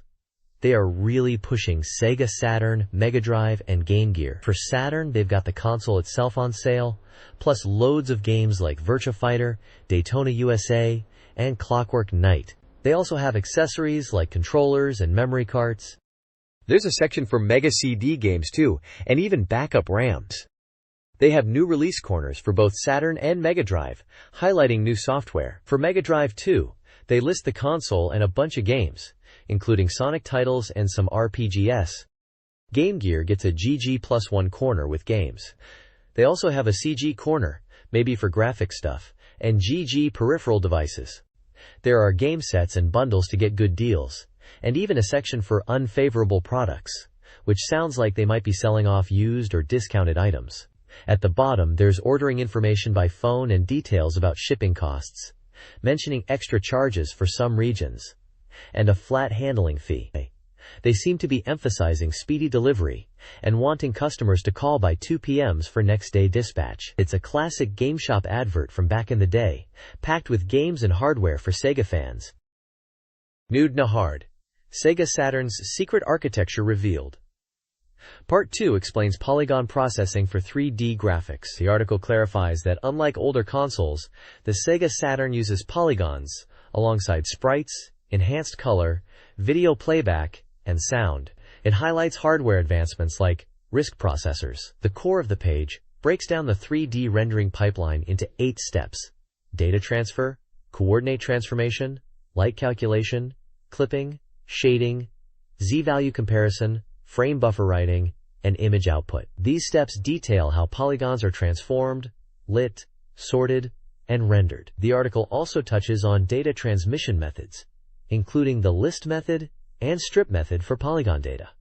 The strip method is more efficient for connected polygons. Finally, it notes the SEGA Saturn's ability to use point light sources, simulating light bulbs. Diagrams are used to help illustrate and educate readers on the technical aspects of 3D graphics on the SEGA Saturn.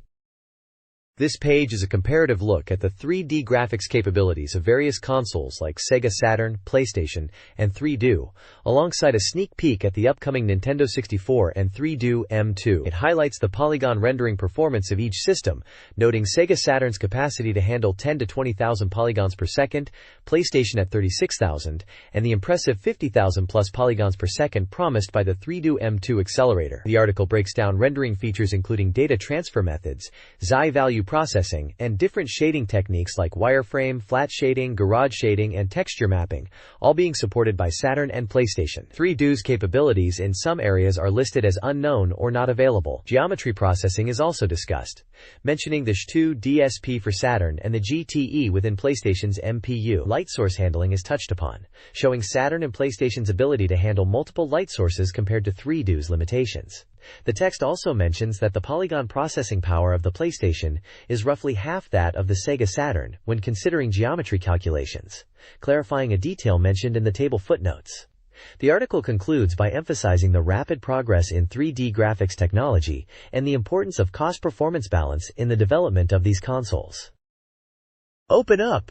Information Treasure Box compares Virtua Fighter and Battle Arena to Shinden, highlighting their technological advancements. Virtua Fighter, the genre pioneer, offers complex gameplay, while Toshinden, on PlayStation, provides simpler controls for a broader audience. The article examines character detail, visual presentation, polygons, stage design, and data compression. The author emphasizes the importance of efficient data compression for music and animation, vital for future network environments and software distribution. The page also includes a profile of author Kazutoshi Otani, a mechanical engineering graduate with experience in software development, graphics production, and freelance writing. He explores the integration of 3D interfaces, drawing parallels to the movie Disclosure, and speculating on the direction of 3D interface development aimed at user engagement.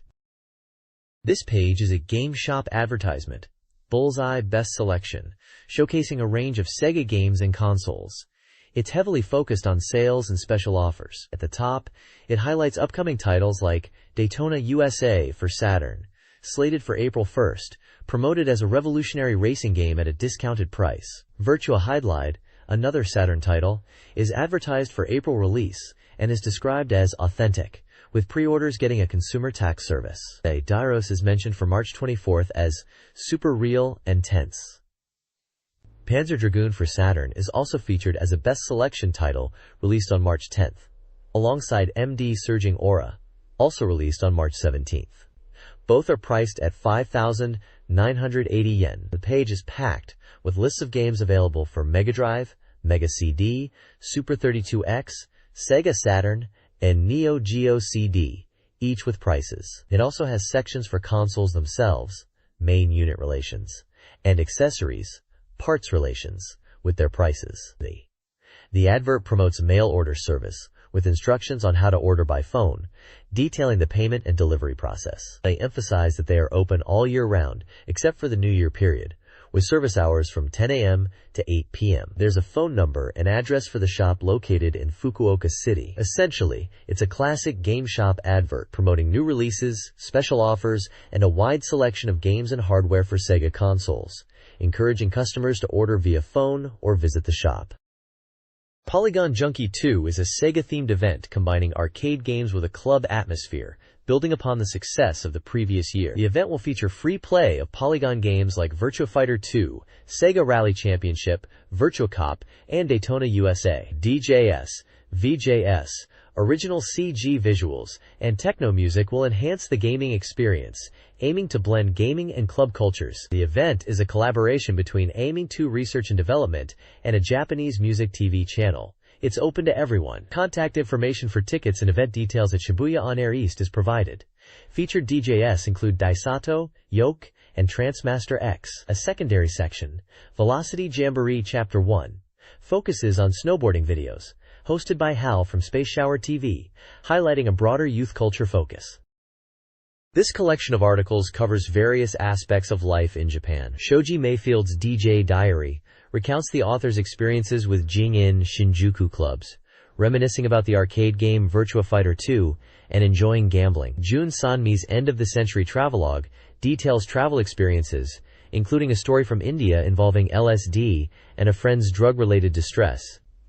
Ikebukuro Sara's Virtua Charge Rush chronicles an author's intense obsession with Virtua Fighter, leading to significant credit card debt and financial ruin. Natamata Mino's Class Thing celebrates appreciating C-class things like reggae music, kaku highballs, and Fiat 500 cars, highlighting the value found in the unconventional. Finally, the editor's postscript by Shibuya Yoichi reflects on the exhaustion of a busy work life, mentions gambling winnings from horse racing, and contemplates the fleeting nature of life. This page from Eccentric Game Paradise Great Fool King covers various gaming topics. The Cold Master Great Fool section introduces a quirky game, Alien Maniac, reviews Alien Woodstock, a psycho RPG released in 1991 for Mega CD and Sega, emphasizing its bizarre multimedia content. Fool's Secret Technique reveals a cheat code for Cyber Brawl on the Super 32X. Moryu Ghostcry 2i discusses the arcade game and its upcoming live-action movie adaptation. Painful Acupuncture Needle offers Lister gameplay advice. This month's Great Fool Pose demonstrates a fighting game technique. The editor's note thanks readers, mentions a Shinjuku event, and requests reader feedback. My recommendation, Great Fool Horse Deer, features a Baragoon recommendation, and Animal Cruelty Waiting showcases Mystery Animal Rescue Team, Victor Entertainment. This Sega Saturn game schedule lists upcoming releases from March through 95 year-end. The schedule is organized by month, with entries detailing release dates, titles, prices, developers, genres, and supported peripherals. March saw releases like Panzer Dragoon, while April featured Daytona USA and Virtua Highglide. May included Grand Chaser and The Seventh Guest 2. June highlighted New Ninja Legend, and July featured Magic Knight Rayearth. Later sections list games without specific dates, grouped by seasons. Now Spring includes Gokuju Parodius Da. Now Summer lists SimCity 2000 and Virtua Hangin'. Now Autumn features Rayforce. Now 95 Year End includes Robot Battle RPG and Shin Megami Tensei Devil Summoner. A release date undecided section lists numerous titles with tentative release dates, including Virtua Fighter 2 and various sports games, alongside titles like Street Fighter Zero and Guardian Force. The schedule suggests a very active release period for the Sega Saturn. This page details upcoming game releases for various Sega consoles. For the Mega Drive, expected titles include Surging Aura, Mickey Mania, Light Crusader, and Warlock, with some slated for summer and later. Mega CD releases include Prize Fighter, Double Switch, and Fatal Fury Special, with Shadowrun and Grand Zero coming later, and Samurai Spirits and YS Mask of the Sun, with undecided release dates. The Mega LD section lists various video and interactive titles. The Super 32X lineup features Tempo and Knuckles Chaotix, alongside titles for May and June, with several games planned for 95 year-end. The page also includes news about price changes, such as a reduction in the price of Virtual Highglide. This page presents a rundown of upcoming Gear game releases, displayed in a table with titles, prices, and genres. Following this is a Softmaker information section, brimming with updates straight from various game developers. Riverhill Soft is generating buzz around their adventure games, Blue Chicago Blues and Graduation 2. Compile is enthusiastic about their upcoming software releases. ASC2 is highlighting their polygon-based 3D games like Toki no Tenkantai DD and Kikuchi Shogi. Imagineer is focusing on Pretty Fighter X. SEGA themselves are creating excitement for Virtua Cop, VF2, and Golden Axe The Duel. On the SEGA Saturn, Capcom is also eagerly anticipating the release of X-Men for the Saturn. Finally, there's a segment called Satamaga Editorial Department Check, where the magazine editors share their thoughts on upcoming SEGA Saturn games and related news. This magazine page features a reader survey postcard. The survey requests information on the reader's demographic profile, gender, age, occupation, and ownership of various gaming hardware and software. A list of hardware is provided, including consoles like the SEGA Saturn, PlayStation, and Super Famicom. A lengthy software list is also provided with a significant focus on SEGA Saturn titles, such as Clockwork Knight, Ray Earth, and Virtua Fighter 2. The survey aims to understand reader preferences, including preferred gaming magazines and opinions on the magazine's articles.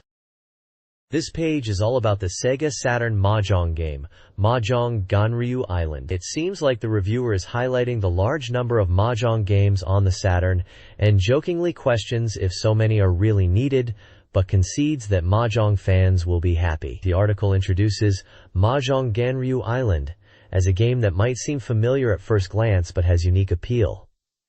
It details two main game modes.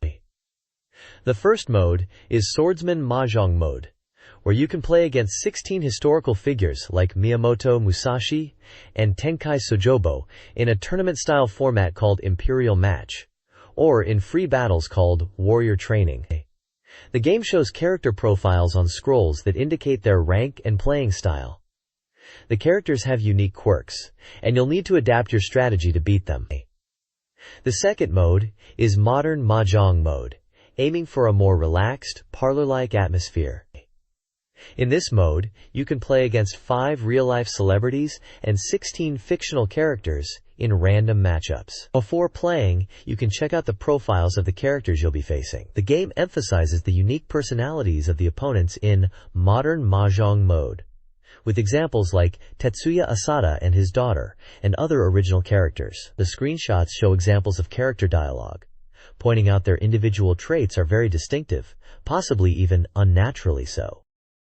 This page introduces Time-Space Detective DD, Phantom of Lorelei, an adventure game for the SEGA Saturn developed by ASC2 and scheduled for release in April. The article highlights that the scenario is written by Hideki Sonoda, known for V Gundam, aiming for a Hollywood movie-style experience. The game is described as a new type of entertainment medium, building anticipation. While there's mention of 3D adventure games like Myst, the article emphasizes that Time-Space Detective DD will focus on characters, which was supposedly lacking in games like Myst, assuring players that character presence is a priority. Despite a slight delay in release, the content is promised to be substantial. The article then delves into the game's setting and protagonists, placing the story on the eve of World War II in Germany. The main character is revealed to be a vampire, set in the Black Forest, and featuring a giant airship called Lorelei. The game promises a dramatic story, with deep mysteries unfolding aboard this airship, hinting at a blend of detective adventure and vampire themes. The reviewer describes the protagonist's personality as similar to Lupin III,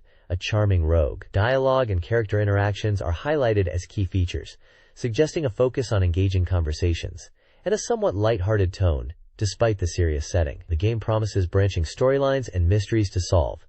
Screenshots hint at atmospheric locations and intriguing scenes within the airship. This preview of Time-Space Detective DD, Phantom of Lorelei, focuses on the game's visual and auditory presentation. The game boasts a polygon-based world, letting players freely explore the airship Lorelei, described as an engaging, amusement park-like environment, with various rooms inspired by Zeppelin designs. The diverse cast includes a German opera singer, a mad scientist, and a Dracula-descended detective named Rente. While the polygon characters are angular, kaku-kaku, the reviewer finds them appealing, with smooth dialogue complemented by luxurious voice acting from famous actors like Yuko Hikasa. The voice acting is highly anticipated, despite a minor concern about dialogue pacing. Rente, The cool old guy protagonist utilizes superpowers and modern technology, promising a unique adventure experience. The article aims to convey the game's atmosphere and build anticipation for its release.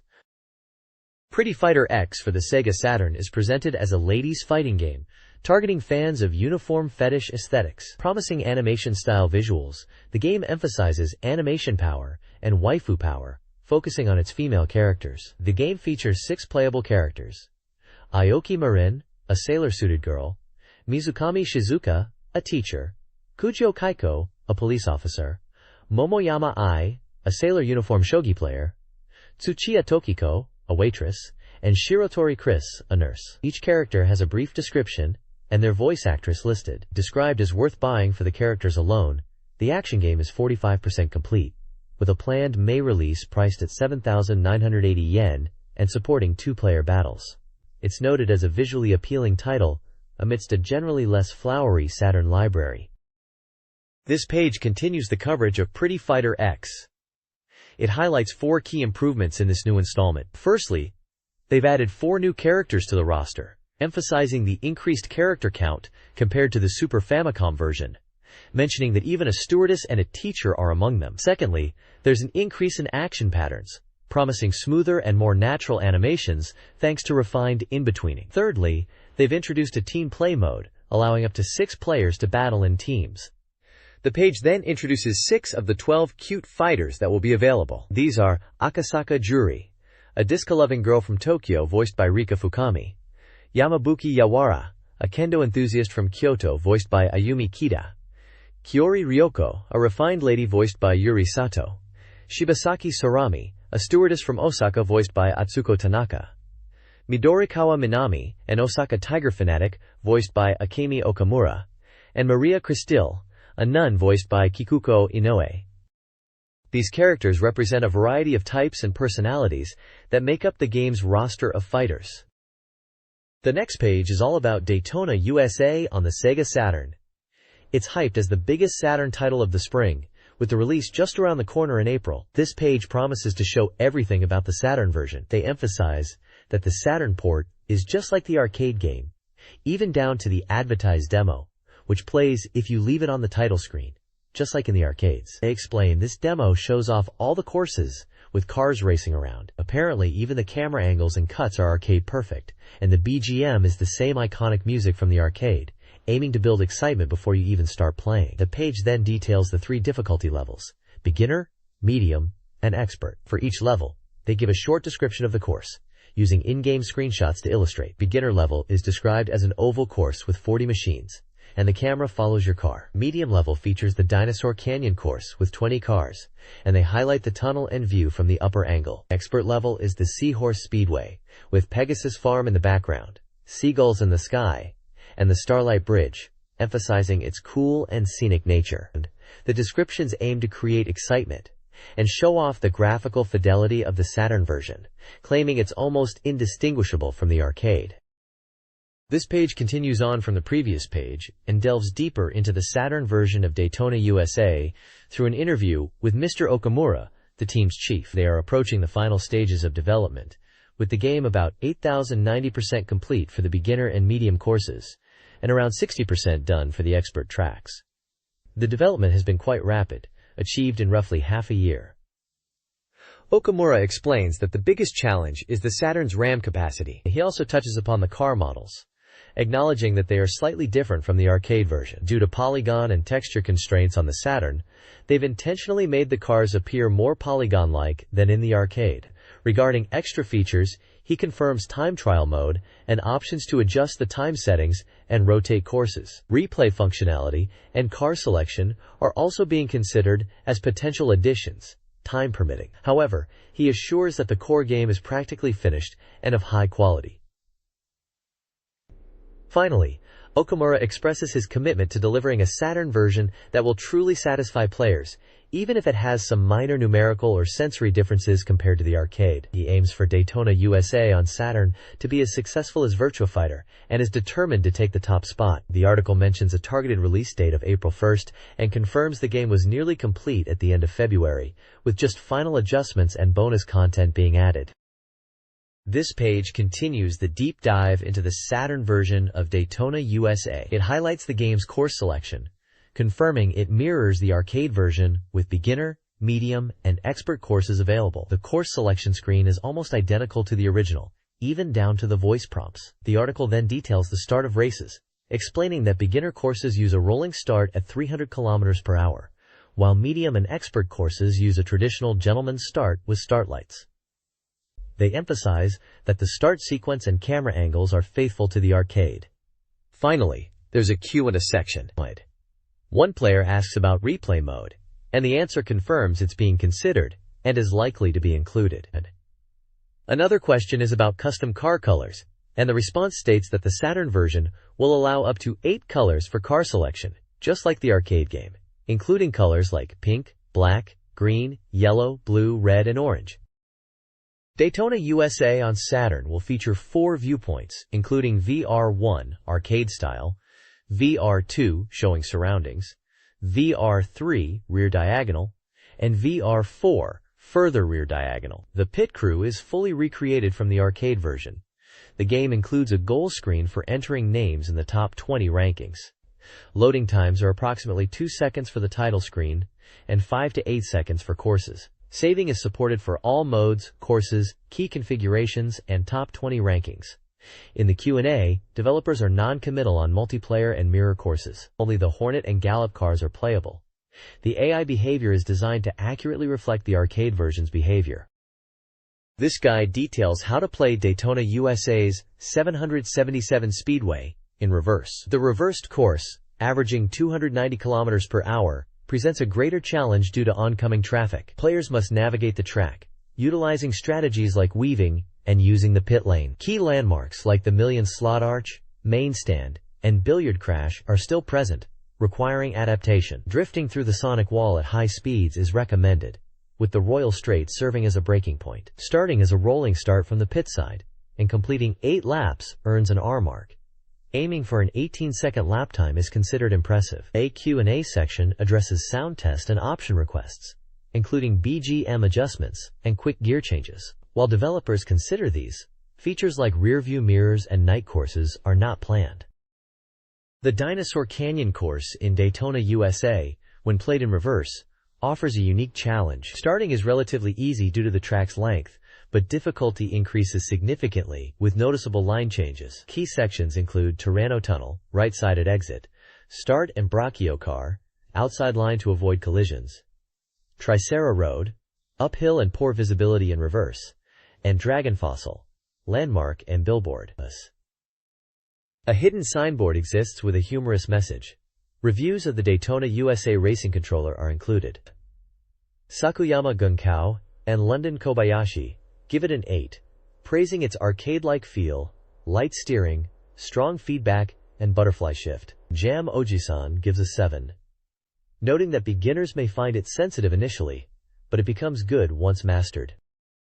This page provides a guide to navigating the reverse course of Daytona USA's Seaside Street Galaxy Track. The guide breaks down the course into 3 sections: Cosmos Street and Teardrop of Moon, Starlight Bridge and Cassiopeia City, and Pegasus Pasture, highlighting unique aspects and visual changes when driven in reverse. Key points include navigating store-lined slopes, the challenging monitor curve on the bridge, and encountering unexpected elements like horses. Screenshots illustrate the reverse driving perspective.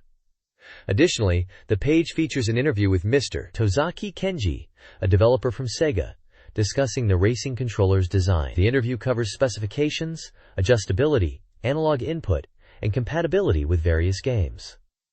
The development journey started from a Mega Drive prototype. He explains the non-circular steering wheel shape, optimized for 180-degree turns, and the controller's affordable target price. This guide section for Daytona USA's reverse course covers Southern Crossroad and Starlight Bridge, typically driven in a light drift. Next, it moves to Saturn Link and Sasa, then the Comet Curve, a high-speed drift requiring skillful control to avoid crashing into the ship. The Signboard and Others section notes that reversing the track flips the ship's appearance on signs. The page also features a humorous manga, Handle Mitsuyoshi-kun, showcasing the racing controller with playful captions. An interview continues. focusing on the racing controller's design, particularly the handle. Sega plans to release the controller around April 1st for 5,800 yen. They prioritized button placement and considered additional buttons on the handle. They also explored potential software configurations. Sega emphasizes quality and encourages anticipation for their peripherals. The sound team for the Saturn version of Daytona USA, featuring Hikoyoshi Mitsuyoshi and Takayuki Nakamura, is striving for superior audio quality to the arcade original. They plan to leverage the Saturn's sound capabilities and CD-based music for an enhanced experience, potentially exceeding the arcade version's sound. The game will feature around 30 to 40 minutes of music and realistic engine sounds. The team is also porting Virtua Fighter 2's sound completely. They're already looking forward to Virtua Fighter 3, planning to further improve the audio immersion. Karaoke versions of the songs are being considered. The interview also features a discussion about the Daytona USA package design, which aims for a powerful and intense image, with a promotional poster for SEGA Saturn Magazine readers. This page looks like the start of a SEGA Saturn software guide section, titled as A Thorough Guide to SEGA Saturn Software After Release. It's labeled SEGA Saturn Soft Complete Guide in big colorful letters and has a large image of a really unique-looking 3D rendered girl in a frilly blue dress and red boots, holding a red umbrella. There's a note saying that last month's software releases were a bit thin on the ground, making this section feel a little lonely, and they're wondering what's coming next month. Page numbers P96 and P98 are shown, suggesting this is the start of a multi-page guide, and the page number in the magazine itself is 95. It also mentions Rampo and Shanghai Great Wall down at the bottom.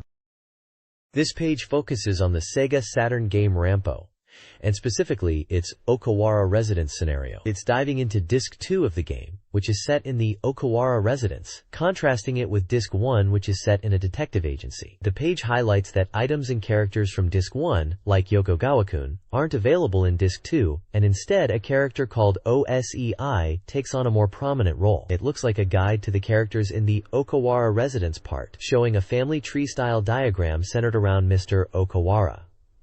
We see Shizuko, who is Mr. Okawara's third wife at 26 years old, described as beautiful but seemingly troubled. Maiko is introduced as Mr. Okawara's only daughter, a beautiful girl of 10 years old, who is spoiled and loved. There are also ex-spouses and then the staff at the residence, including OSEI the maid, Sugano, Otsumi the maid, and Tomiyama the cook, each with a short description of their personality and role. It mentions that there are 7 people in the house, including family and staff. There's a little tidbit section, pointing out that, as the title Rampo suggests, the game is packed with episodes from Itogawa Rampo's novels. It mentions that if you know the story, Strange Tale of Panorama Island, you'll enjoy it even more, and recommends reading Rampo's works for those interested in the game. Rampo features 3 distinct endings, determined by your in-game score. Thoughtful decisions and dialogue choices are crucial. Indecisiveness lowers your score. The best ending requires cold, logical choices. Gameplay tips are broken down into 3 sections. Check 1 emphasizes thorough investigation, solving mysteries, and deduction. Check 2 highlights the importance of details, using visual cues and hints effectively. Check 3 advises against excessive empathy, as making logical decisions is vital for a positive outcome. The Okawara residence floor plan details the 2-story buildings. Thorough exploration is advised to grasp the layout and uncover clues, particularly in Mr. Okawara's room, which can be freely entered. This page showcases the puzzle game Shanghai, Banri no Shuju for the Sega Saturn, focusing on gameplay tips for 2 modes, Classic Shanghai and Great Wall. For Classic Shanghai, the core strategy is to clear tiles from top to bottom, quickly reducing the tile stack. It also advises balancing tile removal from the edges, avoiding getting stuck. The review points out that focusing solely on edge tiles is not ideal, emphasizing a balanced approach.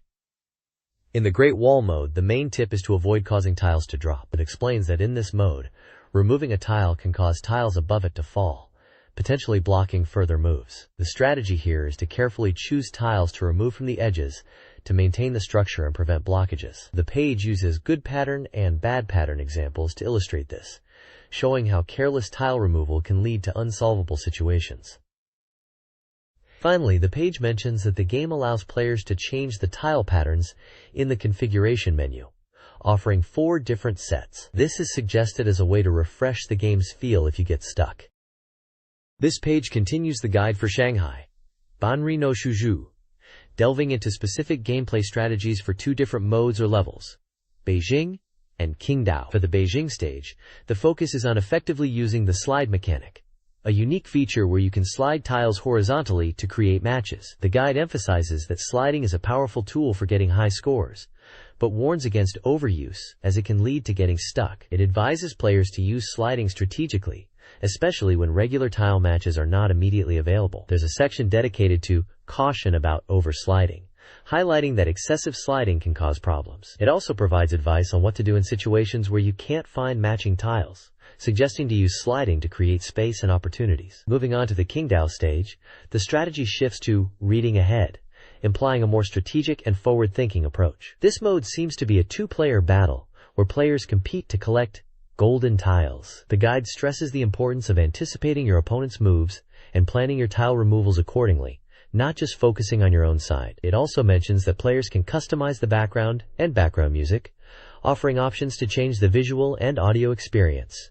The core gameplay in Qingdao is described as similar to classic Shanghai, but with the added competitive element and golden tile objective.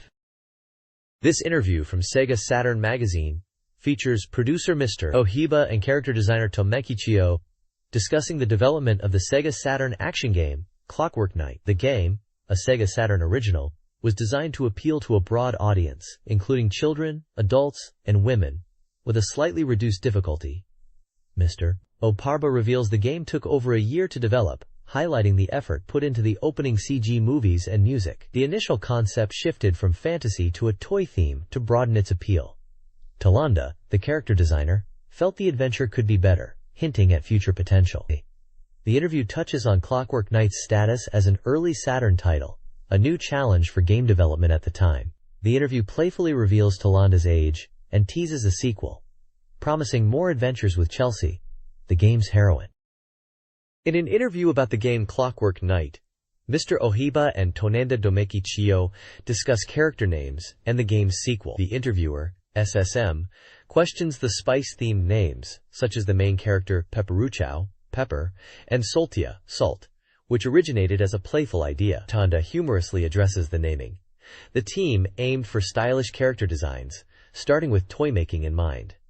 The red characters have a distinct feel. The interview then moves to the sequel. Mr. Oba confirms a continuation of the first game, with the opening featuring Tungara and Ginger riding into battle, fulfilling player requests for horse riding. Finally, an advertisement promotes a 3D computer graphics picture book based on the SEGA Saturn game, priced at 1,545 yen. This page showcases a SEGA Saturn soft review section, giving us a sneak peek at upcoming games. It's structured with feedback from 3 different reviewer groups: Lady Users Group, Game Mania Group, and Guest Game Writers, offering diverse perspectives. First up is Rampo, a cinema adventure game. Reviewers liked the movie-like presentation and multi-ending structure. They praised the maniac-like details and the overall atmosphere, though some found the interactivity lacking and the difficulty quite high, averaging a score of 7.33. Next is Panzer Dragoon, referred to as a fantasy shooting game. The reviewers are impressed with its organic character designs, natural settings, and strong fantasy vibe. They enjoyed the challenging gameplay and the sense of immersion, giving it an average score of 8.66. They highlight the opening demo as being impressive. Finally, the last game, likely Fighters Megamix, is described as a versus fighting game. Reviewers appreciated its attention to detail in animation and graphics, and the fun gameplay. They noted the game has a sense of polish and depth, enjoying the opening CG demo and the overall presentation. The reviewers were especially impressed with the character animations and depth of the game mechanics, awarding it an average score of 9.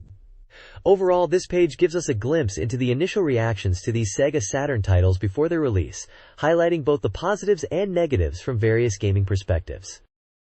This review section covers 4 upcoming SEGA Saturn games.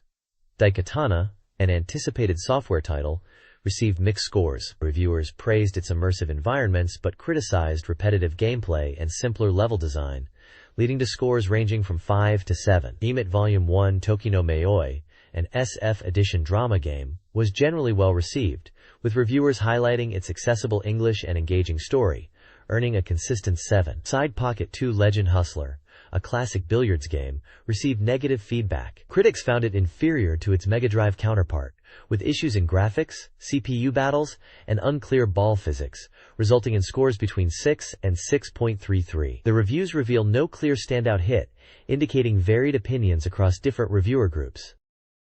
The Sega Saturn is getting 3 new games.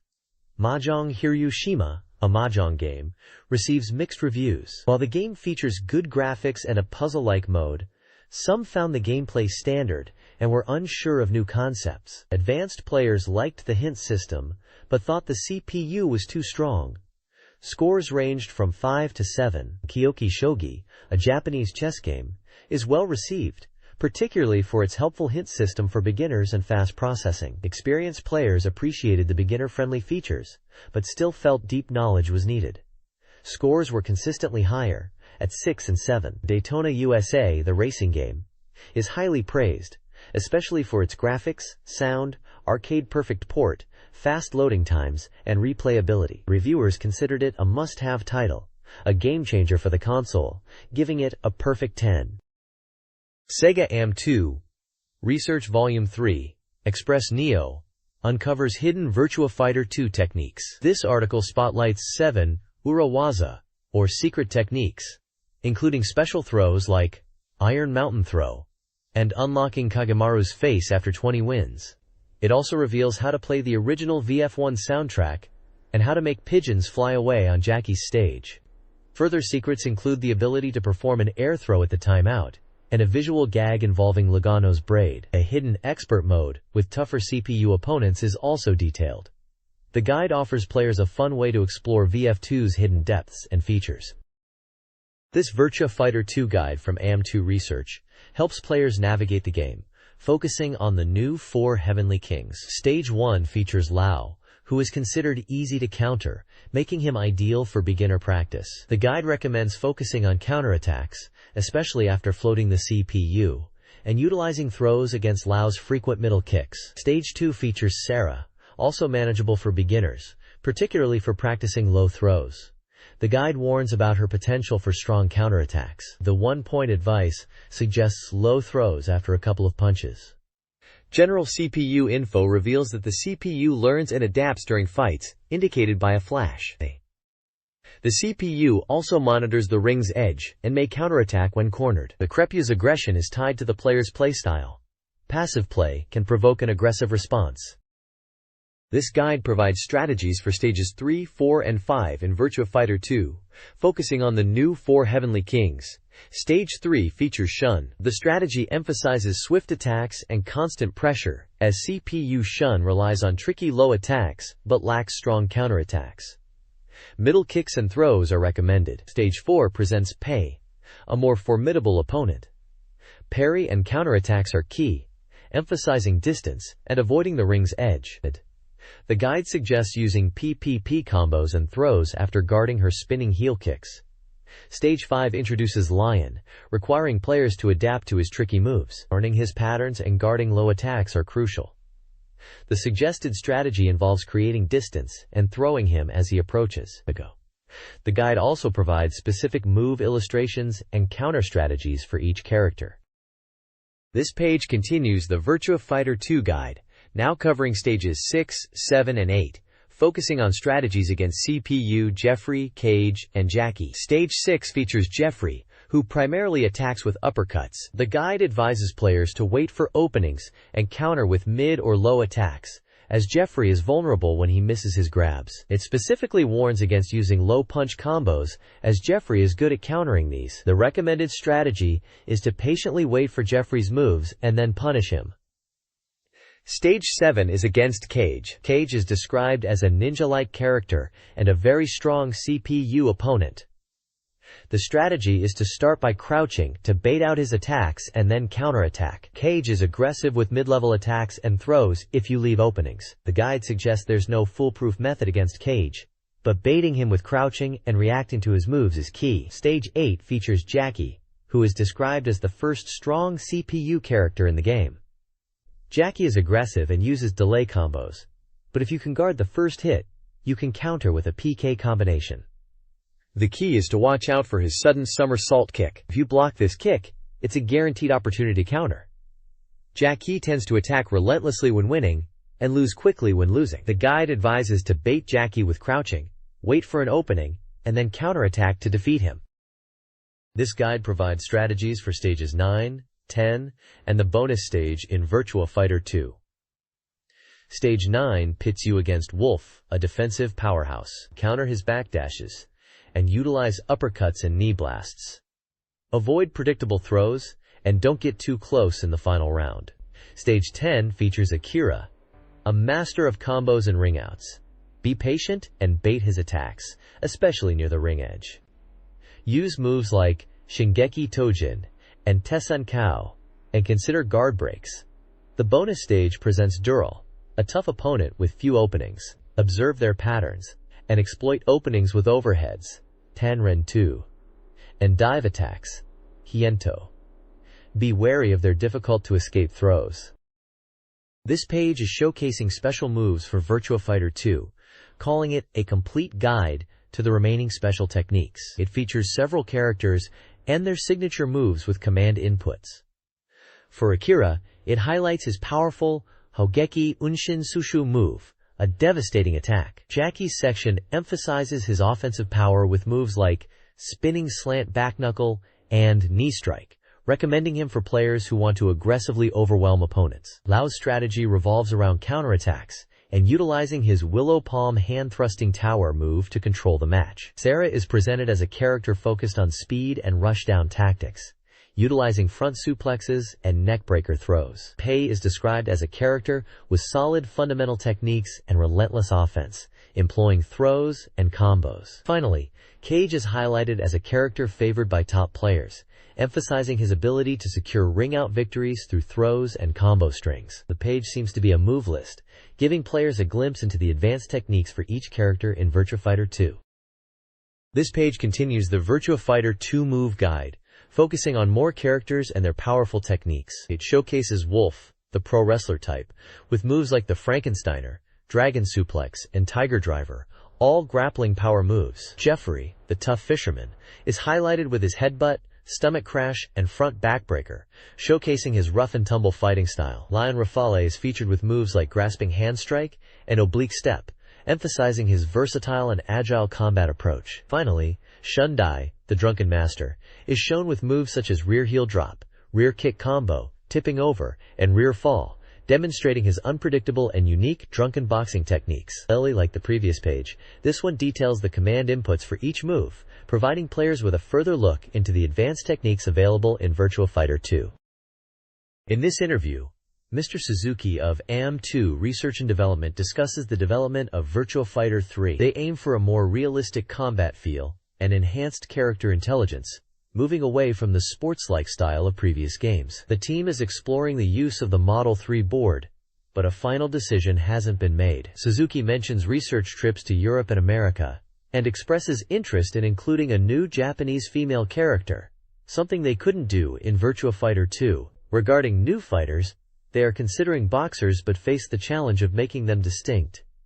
Research into Muay Thai is also planned. The team is considering Southeast Asia for research, similar to their approach with China in Virtua Fighter 2. Ultimately, they are leaning towards barehanded combat, hoping to evolve the Virtua Fighter style without weapons. This page discusses the enhanced 3D CG capabilities of the SEGA Saturn, particularly focusing on Virtua Fighter 2. In an interview, Suzuki from AM2 Research and Development explains that they are confident Virtua Fighter 2 on Saturn will be significantly better than the first game. He mentions that Virtua Fighter 1 was a first attempt on the Saturn, while VF2 is a second, more refined effort. They found developing VF2 easier than Daytona USA, another Model 2 conversion. Suzuki talks about using both VDP1 and VDP2 chips within the Saturn for graphics, aiming to push the hardware further than before. He also mentions that AM2 developed the Saturn's OS and included helpful routines and sample software, especially for 3D development, for third-party developers to use.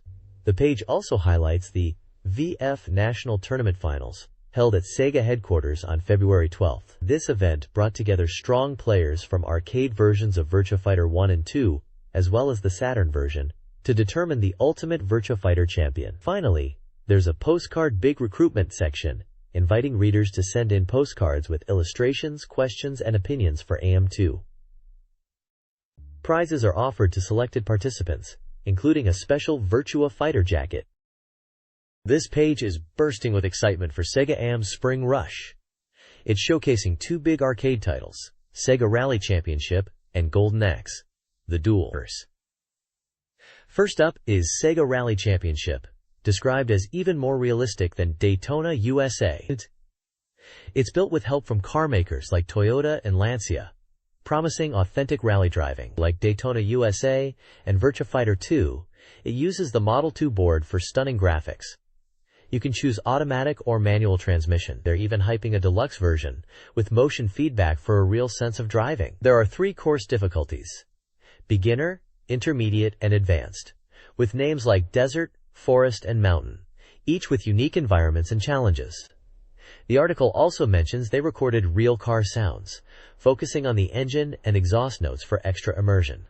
Then there's Golden Axe, the Duel, a one-on-one fighting game in the Golden Axe universe. It's got potion collecting during fights, which lets you unleash hypermagic special moves. This one runs on the STV board. There are 10 characters, each with their own reasons to fight. The developers from AM1 mention they put a lot of effort into the visuals, backgrounds, and character animations to make them smooth. They also highlight that each character has unique moves and fighting styles, making it engaging to explore different playstyles. Sega AM's latest arcade releases are highlighted. With a focus on Sega Rally Championship, developers embarked on a 2-week scouting trip in America, gathering over 4,000 photos to authentically capture the feel of rally driving, aiming for a Pacific Coast highway aesthetic. The team prioritized course textures and driving feel, even experiencing real rally cars.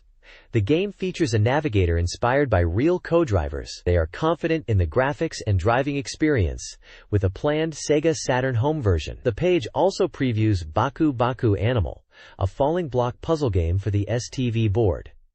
The game features 4 animals matching with food blocks. The gameplay is simple, addictive, and designed for everyone to enjoy, with a versus play mode.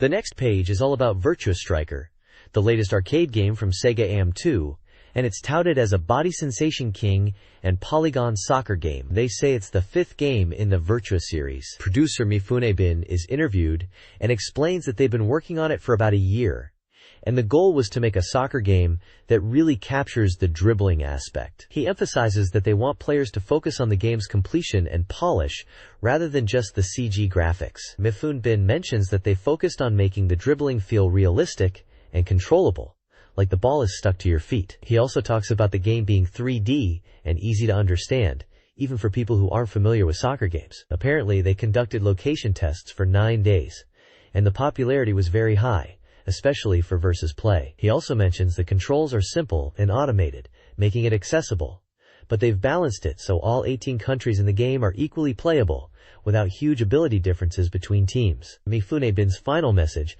is that soccer itself is inherently interesting, and they aim to capture that by focusing on realistic player movements. This page is a Hyper Mega Express feature for 16-bit users, focusing on the latest Mega Drive-related releases. It showcases the Mega Drive system alongside the Mega CD and Super 32X add-ons, highlighting 3 new titles. We've got Sonic the Hedgehog pictured prominently, naturally representing the Mega Drive. The page details upcoming games for each system. For the Super 32X, there's Tempo. For the Mega CD, they mention Kirin Densetsu Special, which seems to be a unique title. And finally, for the Mega Drive itself, they list Light Crusader, a game related to the slam dunk anime, Stargate, True Lies, and Warlock. It's an exciting lineup for Mega Drive owners, showing the system still has life, with new releases across all its formats. This page continues the Hyper Mega Express feature for 16-bit users, this time diving into the Super 32X game Tempo. It's described as a music and rhythm action game, with a catchy and poppy feel. The page highlights key aspects of the games.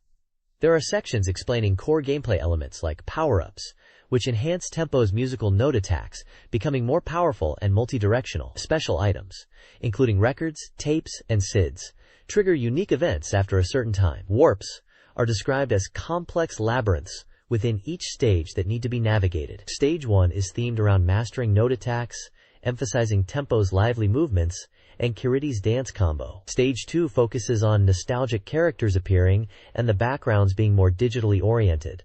It mentions laser beams and dot-based artwork. The page also introduces a boss character named Boss Tapman, who is fought in Stage 1. It notes the boss's weak point is the face at the top, not the ears, and defeating him will progress the game. Overall, the page aims to get readers excited about the unique and rhythmic gameplay of Tempo on the Super 32X, emphasizing its visual style and musical elements.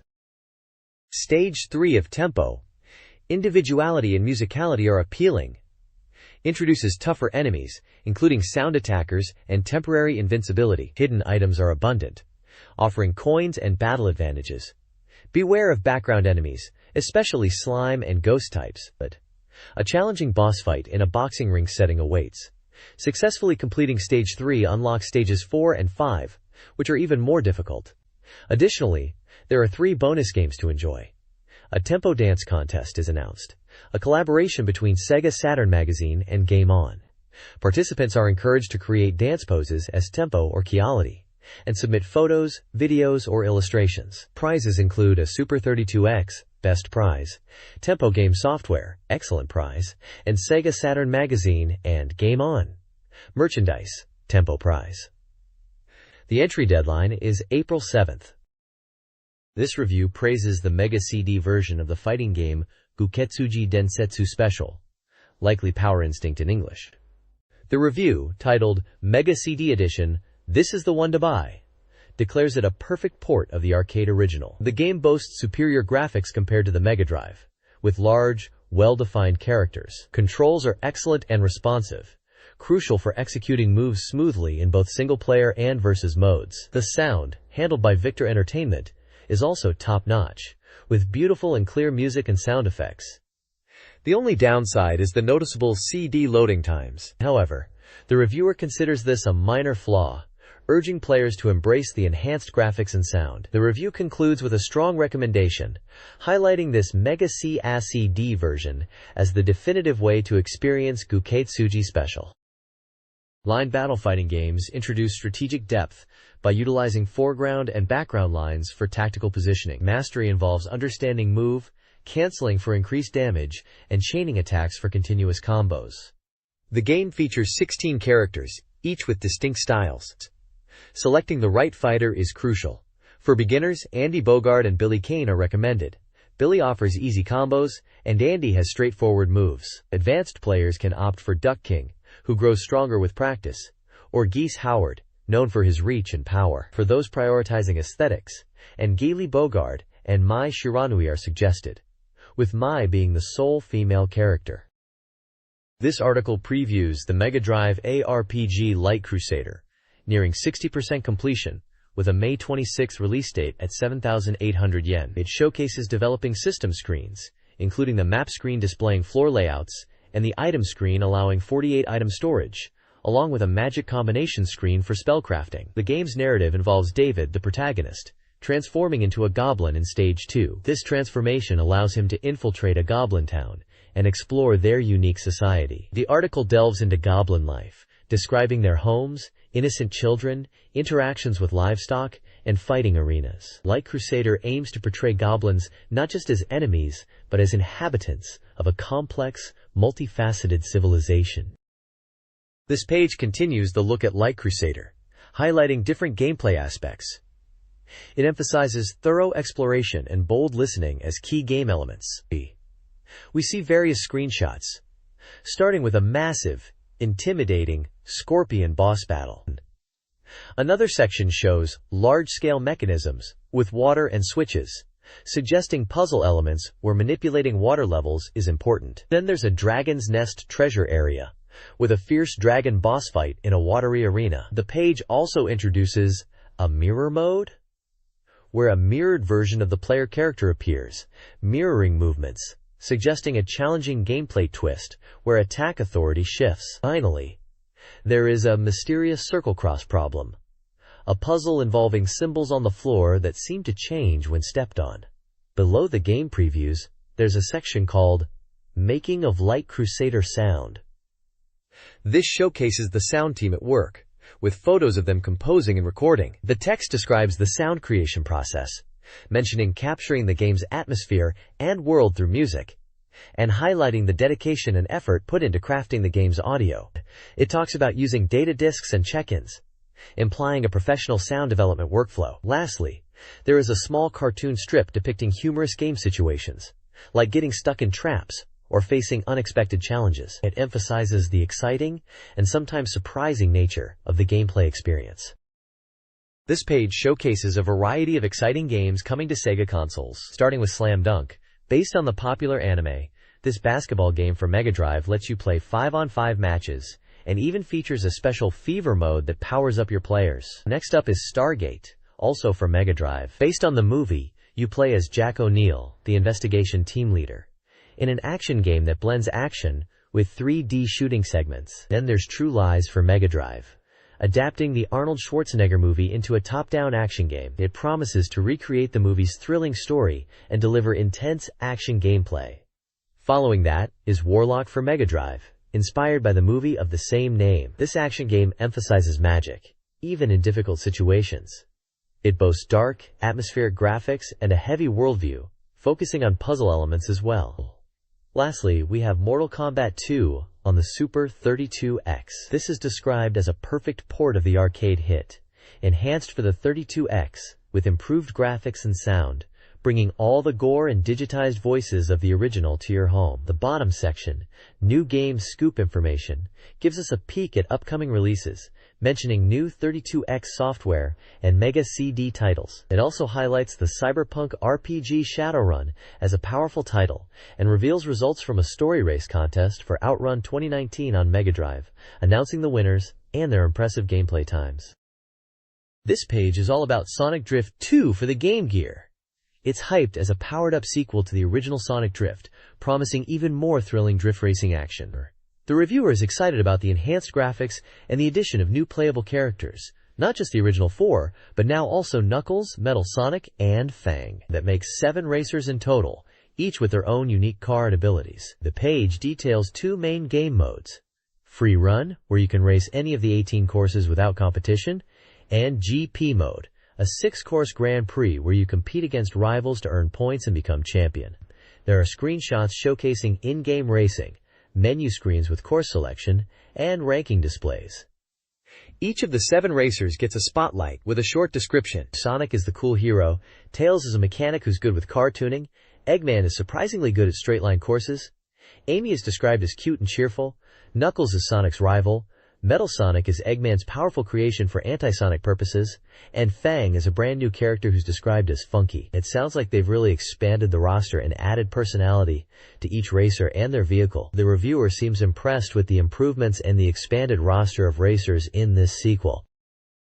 Gunstar Heroes is coming to the Sega Game Gear.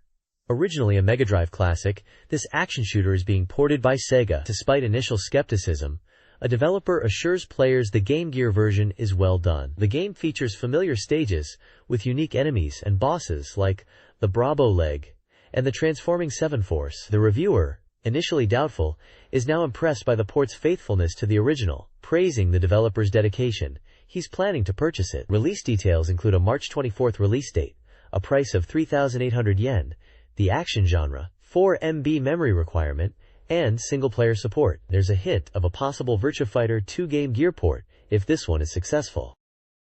This page spotlights SD Gundam Winner's history for the Game Gear, declaring it Bandai's 18th Gundam game to arrive on the platform. It's described as a grand strategy simulation, where you manage unit production and territorial control against enemy forces. Even though battles are simple action sequences, there's an auto mode for those who find strategy challenging. The page details 3 game modes: campaign mode, which links scenarios, single map mode with 19 maps and 5 factions to choose from against the computer, and a 1PvS2P mode for versus battles on a single Game Gear. It boasts over 70 unit types, sure to please Gundam fans. Factions mentioned include the Earth Federation, Axis, Neo Zeon, and CV Zan, suggesting a wide range of mobile suits and scenarios. Then we have a one-shot check Fiction reviewing 4 games.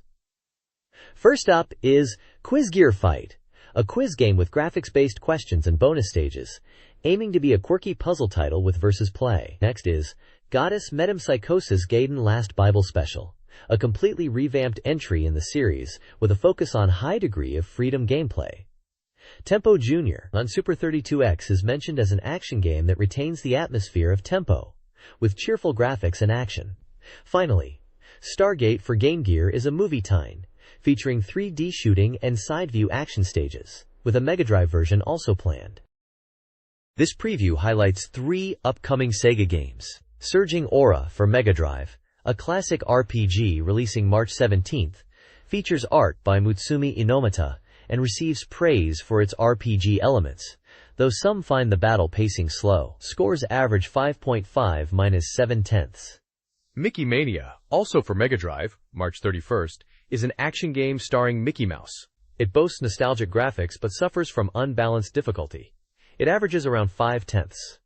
Mega Gear Dog Race is a dog racing game for Game Gear. Guest reviewers share opinions on the games and the Mega Drive/Game Gear. While acknowledging a shift towards next-generation consoles, they highlight the continued presence of quality titles and the potential for hidden gems on the Mega Drive. This review covers 4 Mega Drive games. Prize Fighter, a boxing game, receives a 6/10. The reviewer enjoyed the virtual cinema premise and realistic feel, but struggled with gameplay. Double Switch, a trap adventure, earns a 7/10 for its humor and ease of play, recommended for fans of similar games. Fist of the North Star Special, a Mega CD fighting game, scores a 4/10.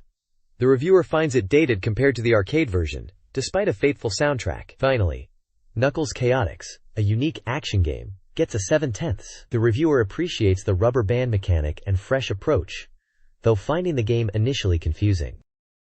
The article reviews 4 Mega Drive games. Tempo, an action game, is praised for its rhythm gameplay, but criticized for challenging non-rhythm sections and cliché presentation, scoring a 6/10. Tema and Friends 3 Chaume Koen Olympic, a minigame collection, is deemed enjoyable for its variety, but wished for more content, receiving a 5/10. Sonic Drift 2, a racing game, is recommended for its improved characters, courses, and solid gameplay, earning a 7/10. Finally, Last Bible Special, a 3D dungeon RPG, is recommended for RPG fans due to its engaging gameplay and atmosphere, despite a cliché scenario, scoring a 6/10. This page focuses on 16-bit gaming, specifically on the Sega Mega Drive and Game Gear. The Game Gear port of Gunstar Heroes is reviewed positively, lauded for its fast-paced action despite graphical and control limitations, earning a 7/10. SD Gundam Winner's History, a strategy simulation game, receives a 5.75/10. The editorial highlights the Game Gear's strong software lineup and expresses concern about future SEGA Saturn and 32X titles. Last Bible Special is the best of the month. At 7.25/10, recommendations include Surging Aura and Mickey Mania, Gunstar Heroes, Chaotic, Sonic Drift 2, Last Bible Special, Prize Fighter, and Tempo, with Tempo being the preferred choice for its music and gameplay. The reviewers generally seem to be hoping for more compelling releases on the Mega Drive and its add-ons.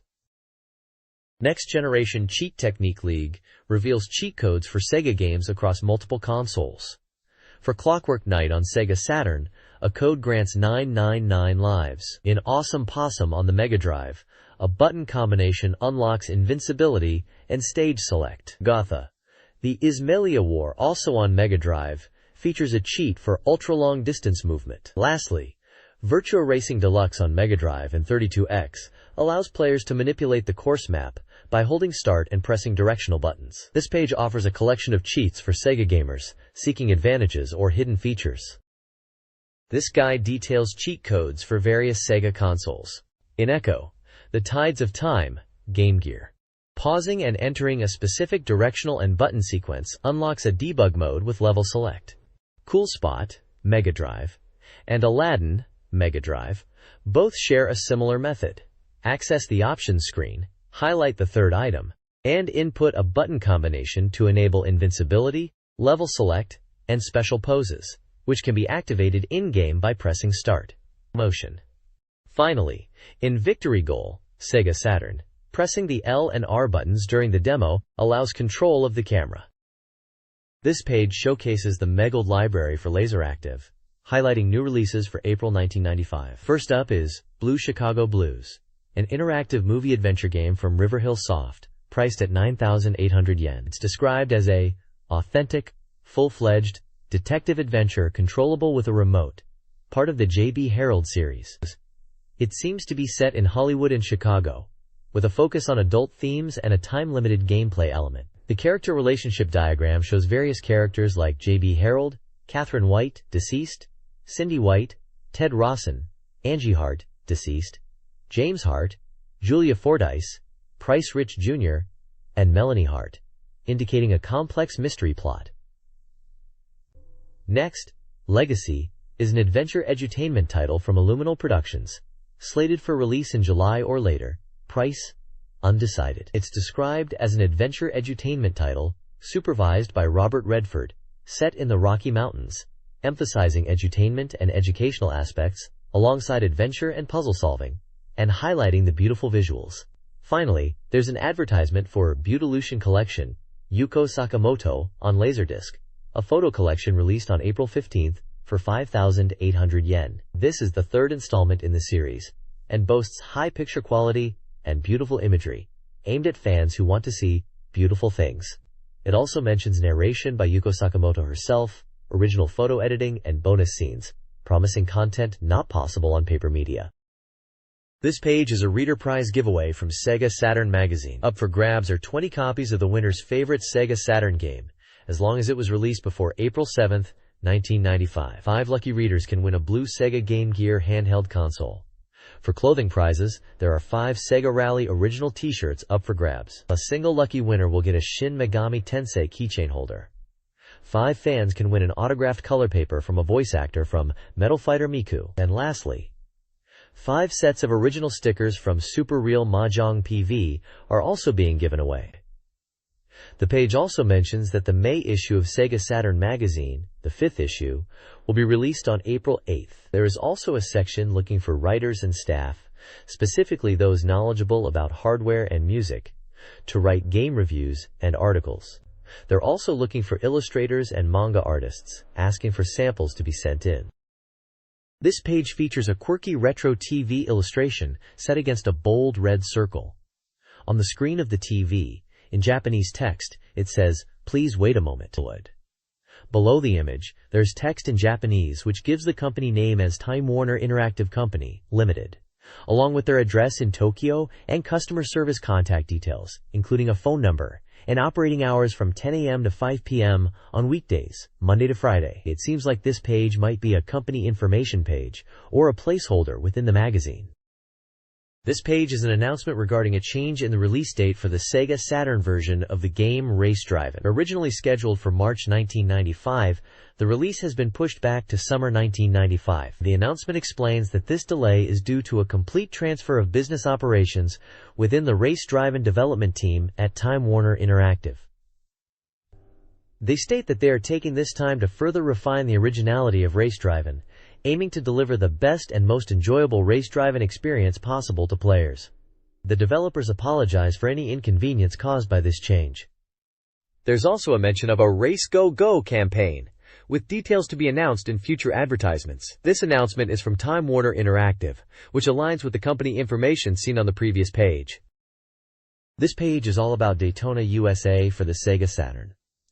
It's proclaiming itself as the ultimate racing game experience. The advert highlights the game's vibrant graphics and the exhilarating speed of racing these V8 monster machines on banked circuits. They're talking about drifting around corners and using slipstreams to overtake, creating a thrilling sense of speed. The screenshots definitely show off the arcade-style racing action. It mentions reaching speeds over 300 kilometers per hour and the exciting crash sequences with parts flying everywhere. They emphasize the realistic rendering of tunnels and flags, aiming for a really immersive and hot racing atmosphere. The text also states, Daytona USA is set to change the history of racing games come April 1995. The advert also includes the release date of April 1st and a price of 6,800 yen. There's also a picture of the SEGA Saturn console and controller, reiterating, "This is the game to play on SEGA Saturn." It's presented as the definitive racing game for the system.